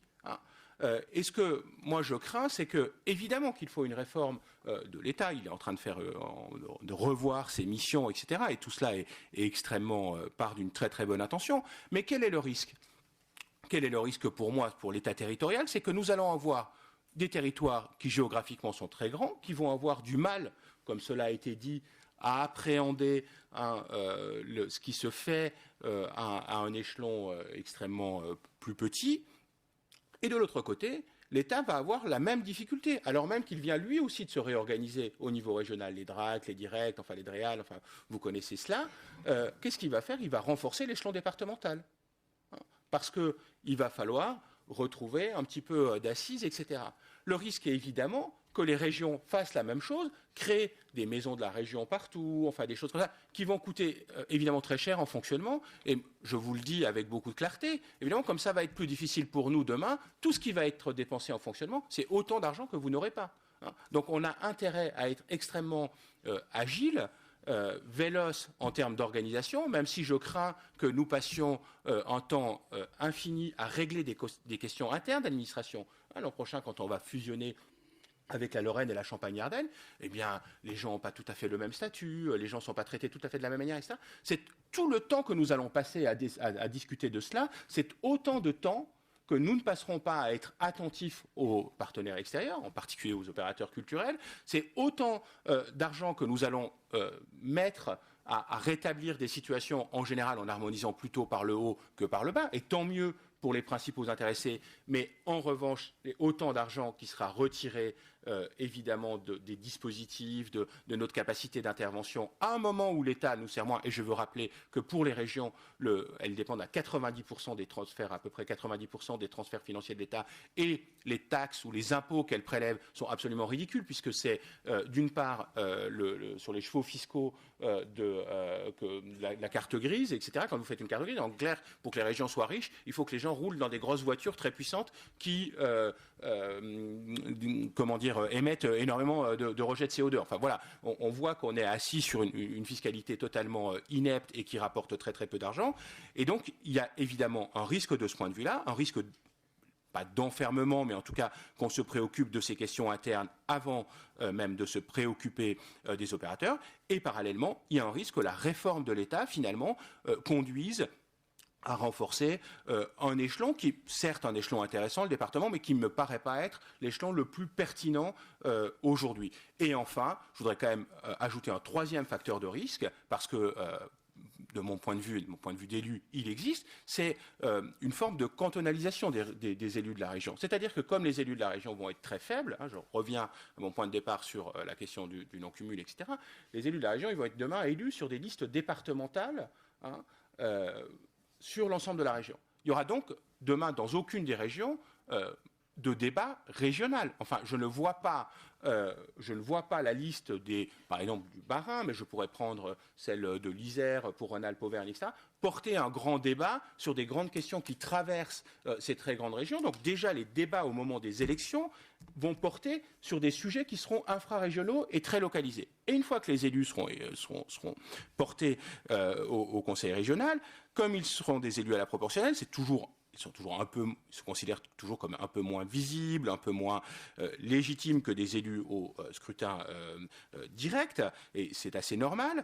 Donc ils vont essayer de chercher, sans doute, une clientèle ou, j'emploie volontiers ce mot pour qu'ils puissent, le cas échéant, faire un peu débat, mais en tout cas, des ressources autour de l'endroit où ils sont élus, et pas forcément sur l'ensemble de l'autre territoire, parce qu'il va bien falloir qu'ils cherchent un contact avec la population, etc.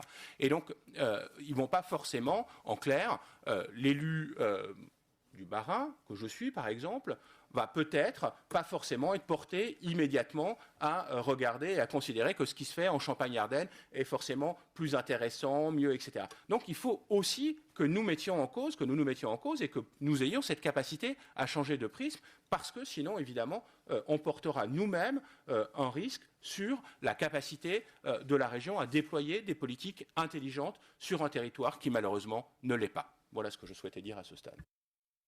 Bien.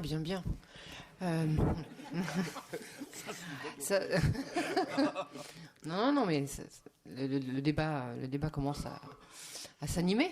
Eh bien, je vais laisser Monsieur le député répondre à Monsieur Mangin et savoir quelle est sa vision de la réforme et comment est-ce que, d'une certaine façon, on peut répondre à ces craintes qui ont été exprimées par M. Mangin. Alors, je ne vais pas répondre à M. Mangin parce que j'aime pas du tout répondre comme ça du tac au tac. J'aime pas faire ce qui est prévu. Et puis c'est justement tout le charme du court-métrage de proposer d'autres choses que ce qui est prévu au départ. Donc on va rester dans ce ton. Déjà, pour du court-métrage, je trouve qu'on a dans nos expressions, on n'a pas tout à fait le sens du tempo, globalement, parce qu'on est quand même... on prend le temps de déposer les choses. Non, mais moi je suis ravi qu'on soit ici, qu'on prenne le temps de discuter entre nous. Je suis ravi d'être à l'Assemblée dans ce cadre-là. D'habitude, je me rends compte que j'ai vieilli beaucoup, puisque j'écoutais ce que disait notre metteur en scène, et je me rappelle qu'à une autre époque, j'aurais été plutôt de son côté à lui que du mien. Et en fait... quand on parlait de création cinématographique et de ce que ça peut amener, ou d'éducation à l'image, moi j'ai un souvenir, il y a déjà 35 ans. 35 ans, j'ai le souvenir d'une soirée où des potes m'ont dit « Qu'est-ce que tu fais ce soir ?» Je devais être en terminale, je crois, un truc comme ça. Je n'ai rien de prévu. Il me dit « Tu viens, il passe des films à l'amphi de la fac de droit, c'est super, tu vas voir. » Voilà. Et donc moi j'ai débarqué là-dedans. C'était un festival de court-métrage dans une ville de province, dans un amphi, donc on voyait des films, on ne savait pas trop d'où ça venait, etc. À l'époque, les types qui avaient lancé ça, comme ça, c'était des étudiants, ils lançaient donc ce festival-là, mais quelques années après, leur festival avait pris tellement assez d'ampleur pour que ça anime tous les cinémas du centre-ville, tous les bistrots, tous les cafés, on parlait plus que de ce truc-là. Ils avaient créé une association parce qu'à l'époque, 3 des grands festivals de court-métrage de France avaient disparu. L'association, elle s'appelait Sauf qui peut le court-métrage parce que c'était vraiment le sauf qui peut à l'époque. On pensait que le court-métrage allait s'arrêter. Donc vous avez compris, c'était à Clermont-Ferrand. Et que donc 3 ans après, ça animait la ville, tous les cinémas, on parlait que de ça. Et je me souviens du soir de la remise des prix de ce festival-là, où je descendais avec une modération qui m'est restée, d'ailleurs, en flamme, le film qui a vu le Grand Prix, qui s'appelait Éponine. Et j'avais un type qui me regardait en face de moi et qui écoutait, il buvait toutes mes paroles et qui semblait super d'accord, et qui à la fin de ma diatribe enflammée est venu me voir en me disant « Bonjour, je m'appelle Michel Chion, c'est moi qui ai réalisé le film ». Eh bien, c'était comme ça pour moi, c'est comme ça que le cinéma est vraiment, et la diversité du cinéma est rentrée dans ma vie. Par le court-métrage. Pas ailleurs. Et dans cette ville-là, dès cet instant-là, le court-métrage a fait partie de notre rendez-vous annuel Alors on a vieilli, ce que je disais tout à l'heure. Je me souviens d'une année où j'ai découvert, je crois dans la même journée, La Jetée de Chris Marker et Le Bunker de la dernière rafale de Caro et Jeunet. Et je vous avoue que quand vous vivez une journée où vous découvrez 2 trucs comme ça dans la même journée, c'est assez impressionnant. Quelques années plus tard, en 3 jours, on avait découvert Carne de Gaspard Noé, La vie des morts de Arnaud de Péchin et Versailles Rive Gauche de Bruno Podalides, qui fait des films très différents, mais 3 films qui vous bouleversent à jamais. Et quand vous les voyez d'affilée dans un même festival, vous dites oula, il se passe un truc dans ma vie qui sera. Enfin, il y a une vie avant, une vie après, clairement. Donc 35 ans. 15 ans après, j'avais la chance de voir mon premier film sélectionné au Festival de Clermont, ça s'appelait Barbès la nuit. Et je dois dire que le 2e festival que j'ai fait de ma vie, c'était celui de Grenoble. Mon film était passé à Pantin, mais vous savez, à Pantin, c'est un festival un peu parisien, quoi. Donc les gens vont voir le film, puis ils ressortent, ils rentrent chez eux. C'est pas comme à Clermont, où on est au bistrot, où on va manger ensemble, et puis le soir, on revient, et puis si on peut aller faire la fête jusqu'à 3h du matin, on va aussi faire la fête, et puis on voit les films le lendemain matin. Donc quand je suis arrivé à Grenoble, moi j'ai eu une grande découverte en arrivant à Grenoble. C'est que je suis arrivé à Grenoble avec mon court-métrage, et j'avais des fans. J'arrive à Grenoble et j'avais des fans. Il y a 2 mecs qui me tombent dessus en me disant « Ah putain, on a vu ton film à Pantin, c'est génial et tout. Il faut t'aller voir un film qu'ils venaient de voir eux à Cannes, qui s'appelait Pulp Fiction de Tarantino. En me disant « Tu verras, c'est pareil, c'est génial, c'est formidable. » Et moi, je me souviens du festival de Grenoble comme si j'y étais encore. On a passé des journées à s'empailler les uns les autres, à discuter, à refaire le monde, à parler à la fois de narration, mais aussi de caméra, parce qu'on connaissait tout, bien sûr. Moi, j'avais jamais vu une caméra 35 mm de ma vie avant que on me la sorte de la boîte et qu'on me dise tu vas tourner avec ça. Je dis oh punaise, c'est gros. Voilà, la première chose que je dis c'est gros. La deuxième chose, je vais chercher un bouquin pour voir comment ça marchait. Bref, le court-métrage pour moi, ça a mis le cinéma à portée de réalité. Pas la consommation ou pas le plaisir du cinéma. À portée de réalité, l'idée d'en faire, l'idée de participer à ce monde-là et de créer quelque chose. Ça a aussi créé une diversité dans le sens où pour moi, le court-métrage, ça n'a jamais été un morceau de long-métrage ou un bout de quelque chose d'autre, mais ça a toujours été des narrations claires, courtes, précises, etc. Donc on a vu, à cette époque-là, que la situation du court-métrage, elle était bien pire qu'elle l'est aujourd'hui. Il y a 35 ans, c'était bien pire. Je me rappelle d'une autre crise qui a eu lieu un peu après, mais au moment où il y avait un foisonnement de metteurs en scène, alors ça doit toujours exister, j'ai un peu décroché, mais de types qui sont tous passés d'ailleurs plus ou moins ou à la télé ou au long métrage maintenant, mais où vraiment on sentait qu'il y avait aussi une crise de croissance et c'était l'arrivée au moment de l'arrivée du numérique. Mais moi je garde un souvenir, et je vais y revenir au sujet aujourd'hui de la réforme territoriale quand même, de l'époque et qui me semble toujours d'actualité aujourd'hui. C'est l'absence globale dans les collectivités territoriales d'une vision culturelle forte et réelle. À l'époque, il y avait des régions qui étaient en pointe sur l'aide au cinéma et notamment au court-métrage, mais vous aviez des régions qui étaient là parce que vous aviez quelques personnalités qui savaient, alors soit des élus très motivés, très engagés dans la culture, soit des fans, des amateurs, qui savaient convaincre les élus. Et on avait le centre, on avait le nord, on a eu la Normandie, on a eu la Franche-Comté, voilà. Mais c'était souvent extrêmement fragile. Il suffisait que l'élu soit pas élu ou parte, ou que la personne qui gérait ça de manière administrative s'en aille, et la politique partait avec. Elle déménageait, elle quittait la chose. Et la problématique qu'on a eue aujourd'hui, et qui est toujours la nôtre, c'est que la plupart des politiques culturelles qui sont mises en place dans les territoires le sont ou l'ont été, parfois un peu parce que ça faisait bien, parfois parce que c'était pourquoi pas, mais rarement parce qu'on avait une vision culturelle large et de ce que ça pouvait apporter en termes de développement, mais quand je dis développement, c'est l'éducation à l'image, c'est l'éducation, c'est le développement territorial, etc., etc. Bref, on a reculé sur la définition des politiques culturelles au sens large, et chaque territoire a plus ou moins créé ses propres danseuses ou danseurs pour développer telle ou telle partie de son action. Et ça, bien sûr, c'est une extrême fragilité. C'est une extrême richesse, parce que ça crée de la diversité dans l'ensemble des territoires. Mais c'est aussi une extrême fragilité quant à la pérennisation de ces politiques-là, de ces actions-là, de ces interventions de la chose publique dans le monde culturel. Il y a une chose qui a été très peu évoquée aujourd'hui, je trouve, mais qui est aussi au cœur de la problématique qu'on va avoir affrontée. Je dis on va avoir, hein, vous voyez, je n'ai pas tout à fait abandonné l'idée qu'un jour je me retrouverai derrière une caméra, pas à manger les ongles, mais à gueuler comme un putois, et en tout cas à m'éclater comme je me suis rarement éclaté de ma vie. C'est le CNC.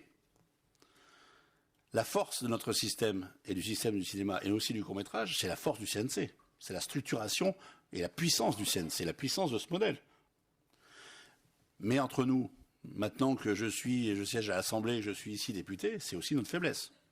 Parce que ça dédouane, notamment en matière de cinéma, en grande partie, les élus d'affronter, dans toute sa complexité, la création cinématographique et audiovisuelle. On a quelqu'un qui s'en occupe extrêmement bien, qui en plus a des moyens. Vous avez bien compris que 2 années de suite, on leur a même pris un petit peu de leurs moyens parce que les comptes étaient ce qu'ils étaient. Mais finalement, sans que l'intervention du CNC en pâtisse réellement, il faut être clair, on aurait fait ce qu'on a fait sur n'importe quel autre organisme en 2 années de suite.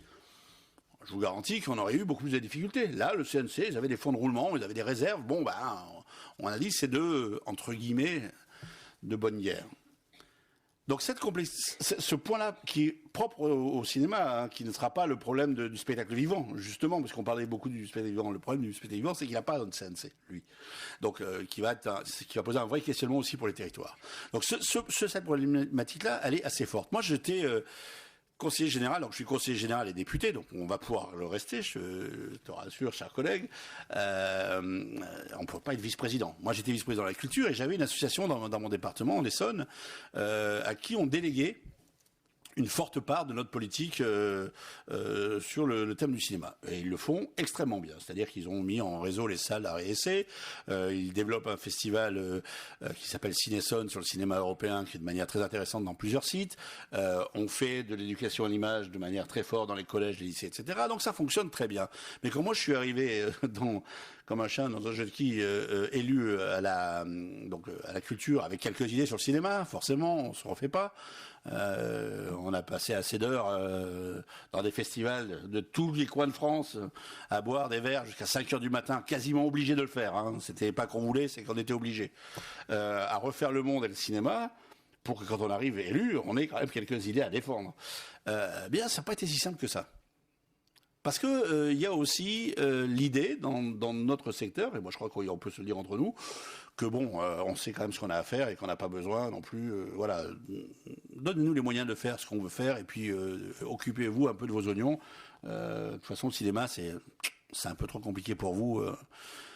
Voilà. Et alors, il se trouve que ces gens-là que j'avais connus ailleurs, avant, dans une autre vie, quand j'étais cinéaste de l'autre côté de la barrière, on a pu discuter ensemble, etc. Mais il y a aussi cette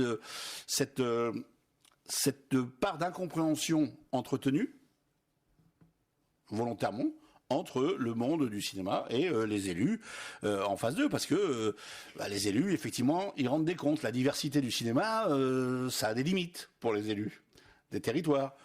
Il fallait quand même avoir la force politique que le Nord a eue pour produire pendant des décennies, et Dieu sait qu'on l'a reproché, des films dont on disait, les films sur le Nord, hein, qu'est-ce qu'ils sont déprimants, et pour finir par arriver à Bienvenue chez les Ch'tis. C'est quand même un mode de fonctionnement particulier, c'est le paradoxe du cinéma.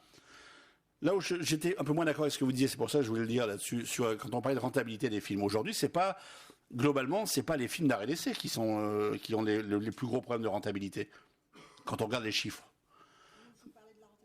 Ah oui, d'accord, parce que c'est d'autres choses, d'accord. Alors, parce que moi, je me rappelle que quand mon ami Éric Zonka a fait La vie rêvée des anges, il faisait ses films, on faisait nos films en même temps. Il n'avait pas un rond, quoi. Hein. Le producteur, c'était Baguera Productions à l'époque, on n'avait pas un rond. Je me souviens que il y avait la région Centre, c'est vrai. Oui, excuse-moi, tu étais bien placé pour le savoir. Mais c'était un petit budget. Rien ne prédisait l'avenir du film. Moi, je me souviens quand on est arrivé à Cannes avec Eric, on allait bouffer au McDo le premier soir. Donc on n'avait pas un rond. Lui, il passe son film. En 5 minutes, il devient une star. Et puis après, on n'a plus mangé au McDo. Après, on a fait Cannes comme des grands. Mais le taux de rentabilité de ce film, cette année-là, a été extraordinaire. Parce que le rapport euro investi sur retour était important. Parce que le coût était maîtrisé. Ce sont ce qu'on appelle les films du milieu aujourd'hui qui ont un vrai problème. Et dans notre cinématographie, on voit bien, quand on veut encadrer les salaires des comédiens, c'est ça la problématique. C'est que les films qui se montent sur des castings aujourd'hui coûtent cher et n'avancent pas. Je vais aller plus vite pour aller à la conclusion de la réforme territoriale. Disons qu'en fait, oui, juste... Pour la réforme territoriale. Voilà. Simplement pour dire, donc tout ça, c'est le système tel qu'il est aujourd'hui. Tel qu'il a fonctionné bon an, mal an. Aujourd'hui, la vigilance doit être de mise, mais je ne voudrais pas qu'on croie qu'il y a une politique cohérente des territoires en France, parce que c'est pas vrai. Suivant les départements et les régions, les différences sont gigantesques. Il y a des endroits où il n'y a rien, et il y a des endroits où il y a beaucoup. Et cette cohérence-là, elle n'existe pas. Donc c'est pas ça qui va être mis en cause. Ce qui peut être mis en cause, et ce qui serait beaucoup plus grave, c'est l'investissement de l'État dans la culture. Si l'État se désengage de son rôle régalien sur la culture, alors là, on est en danger. Parce qu'effectivement, là, il ne reste plus que les disparités. Et encore fragilisées. La réforme territoriale, il y a un point qui va être fondamental. C'est la clause de compétence générale sur la culture, les associations et le sport. Aujourd'hui, c'est quasi acté que nous pourrons continuer les financements croisés sur ces domaines-là. Sur ces domaines-là, précisément. Mais là, je pense que c'est un combat au-delà des clivages politiques. Il faut que nous menions tous ensemble pour ne pas reculer là-dessus. Et dernier point quand même, je voudrais qu'on ait conscience que les choses, on arrive à les faire avancer, mais que c'est pas facile. Nous nous sommes battus avec le président de la Commission des affaires culturelles et de l'éducation, Patrick Bloch. Et moi, je me suis vraiment battu avec lui là-dessus pour le taux réduit de TVA sur les entrées pour les festivals. Eh bien, je vous garantis que ça, qui est peanuts, parce que ça veut dire que les types qui se battent contre ça n'ont pas compris le fonctionnement des festivals, n'ont pas compris leur importance dans le maillage territorial, dans le bouillonnement culturel et l'éclosion de nouveaux talents, dans la diversité qui fait la richesse. Il n'y a pas le Palme d'Or cette année à Cannes s'il n'y a pas du cinéma d'auteur qui travaille, qui brasse, qui fait cette grande révolution depuis 20 ans, 30 ans. C'est de ça que naissent ces choses-là. Eh bien, quand on se bat pour simplement faire baisser la TVA sur des tickets de festival de 10 à 5%, je vous garantis que la bataille a été éminemment politique, mais également assez surprenante, parce que je pensais vraiment qu'on réglerait ça en 5 minutes et que c'était une évidence. Mais effectivement, tout le monde ne vient pas de Clermont-Ferrand, donc ça crée des distensions, aussi des distorsions de vision des festivals. Merci. Merci beaucoup. La ministre ce matin a rappelé l'importance des services déconcentrés de l'État et de leur savoir-faire, leur apport dans ce maillage et dans cette politique culturelle. Nous espérons effectivement que les faits seront suivis, enfin qu'en tout cas que les mots seront suivis des faits, puisqu'il y a une très forte inquiétude partagée par toute la profession que cette coordination entre les différents échelons, tant financiers que aussi de savoir-faire et de vision globale des politiques sur le territoire soit perdue. Voilà, peut-être que vous voulez rajouter un mot, Monsieur Martin, je vous sens bouillir à ma gauche. Oui, mais vous sentez bien, parce que non, moi je trouve que c'est très bien que la ministre dise tout ça, mais de quoi a-t-on besoin ? Je veux dire, aujourd'hui, nous sommes dans un exercice, dans toutes les régions, de programmation des contrats de plan, État-région. Il n'y a pas un mot sur la culture. Moi, je trouve ça anormal. En région, je n'ai pas besoin de plus d'argent de l'État. J'ai besoin, en revanche, je souhaiterais que la culture soit comme un des axes programmatiques importants du dialogue entre l'État, les métropoles et la région pour les 6 années à venir, et que ça soit écrit dans le diagnostic qui porte le territoire, dans les axes qui portent le territoire, etc. On n'en dit pas un mot.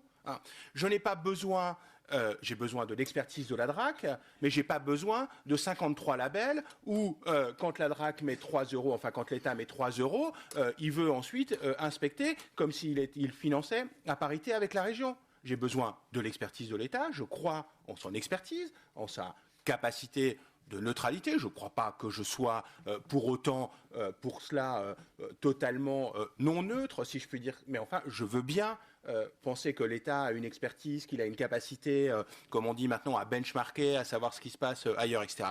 Mais quand l'État vient, qu'il le fasse, j'allais dire, avec une certaine forme d'humilité. Si c'est pour mettre 3 € dans une convention, donner un label et ensuite bloquer tout le système au moment de son évaluation, etc., ça ne m'intéresse pas. Donc je pense que là, ce partage-là, il doit se faire. Les collectivités ne sont pas contre l'État et l'État n'est pas contre les collectivités. Nous sommes tous la République. Mais cela, il faut que ça soit entendu de part et d'autre. Je pense que Nous sommes tous la République clôturera cette journée de façon... Attends, juste, non, il y avait juste parce que je pense que par rapport aux salles de cinéma, et Catherine l'a évoqué, moi j'aimerais parce que c'est vrai qu'on a parlé beaucoup des festivals, mais il y a aussi une diffusion en salle, et les chiffres du CNC le prouvent. Moi j'aimerais qu'on parle juste de l'expérience du radis régional en Bretagne, parce qu'Olivier Bitoun a fait le déplacement, et puis on fera la conclusion juste après. C'est très agréable. Il reste quelques minutes. Je vais essayer de faire ça très vite parce que vous avez tous hâte de conclure, j'imagine. Donc merci Philippe quand même de me donner la parole. Donc c'était juste pour faut faire une présentation du Radis Bretagne. En fait, déjà très rapidement, Cinéphare, c'est une association qui est née d'une volonté politique. Je voulais le dire, c'était vraiment une association qui est née du désir d'un conseil général de fédérer les salles du territoire, du département. Donc c'est vraiment né en 2004 de cette volonté-là. Et c'est un département qui nous accompagne depuis et qui nous soutient. La région Bretagne est venue nous soutenir, la DRAC, donc c'est vraiment les territoires qui sont mis ensemble pour travailler là-dessus. Depuis l'année dernière, la région Bretagne nous a confié une mission pour promouvoir et mieux faire connaître la production régionale. Et donc c'est pour ça que, je ne vais pas vous décrire tous les axes qui sont faits, mais sur le court-métrage, c'est vraiment quelque chose sur lequel on travaille depuis le début à Cinéphare. Donc déjà, on n'a pas inventé la poudre, on s'est basé sur ce qu'avait inventé l'agence du court-métrage, donc le RADI. Donc depuis 2004, en fait, on accompagne les salles dans les adhésions au RADI. On trouvait que c'était vraiment le système le plus facile, qui était à notre portée pour qu'on puisse promouvoir ce format-là dans toutes les salles. Donc ce qui fait qu'on a, au niveau du département du Finistère, on a 17 salles adhérentes. Au niveau de la Bretagne, on en a une trentaine. Donc vraiment une grosse dynamique autour du court-métrage. Et en rebondissant là-dessus, depuis qu'on a cette mission, on a donc mis en place un RADI Bretagne, donc toujours en partenariat avec l'agence du court-métrage. Avec le soutien des professionnels, des producteurs qui ont joué les jeux, ne serait-ce qu'en création de DCP, de fourniture du matériel, et en profitant du CNC, donc, qui a pu venir abonder et nous aider à mettre en place donc ce dispositif qui va être lancé là en janvier de cette année, qui concerne 30 salles. 20 salles qui étaient déjà adhérentes au RADI, donc il y avait une habitude de programmation, et 10 nouvelles salles qui vont faire leur premier pas dans la diffusion du court-métrage grâce à ce nouveau dispositif. Donc voilà, très rapidement, ce dispositif, on a 30 films qui seront présentés dès la première année, on va monter à 50 dans les années prochaines, on va renouveler en fonction des nouveaux films qui vont nous arriver, avec des retours aussi vers le passé, des créations de DCP sur des films un peu de répertoire. Voilà, et donc forcément, on va pas revenir là-dessus, mais alors qu'on est en bout de filière, en bout de chaîne pour la diffusion du court-métrage, les annonces de baisse des crédits et de l'abandon visible du court-métrage par le Finistère, c'est quelque chose qui nous inquiète beaucoup, parce que là on arrive, il y a quelque chose qui se casse dans cette chaîne, quoi. Voilà, pour faire vite. Merci beaucoup. Vas-y.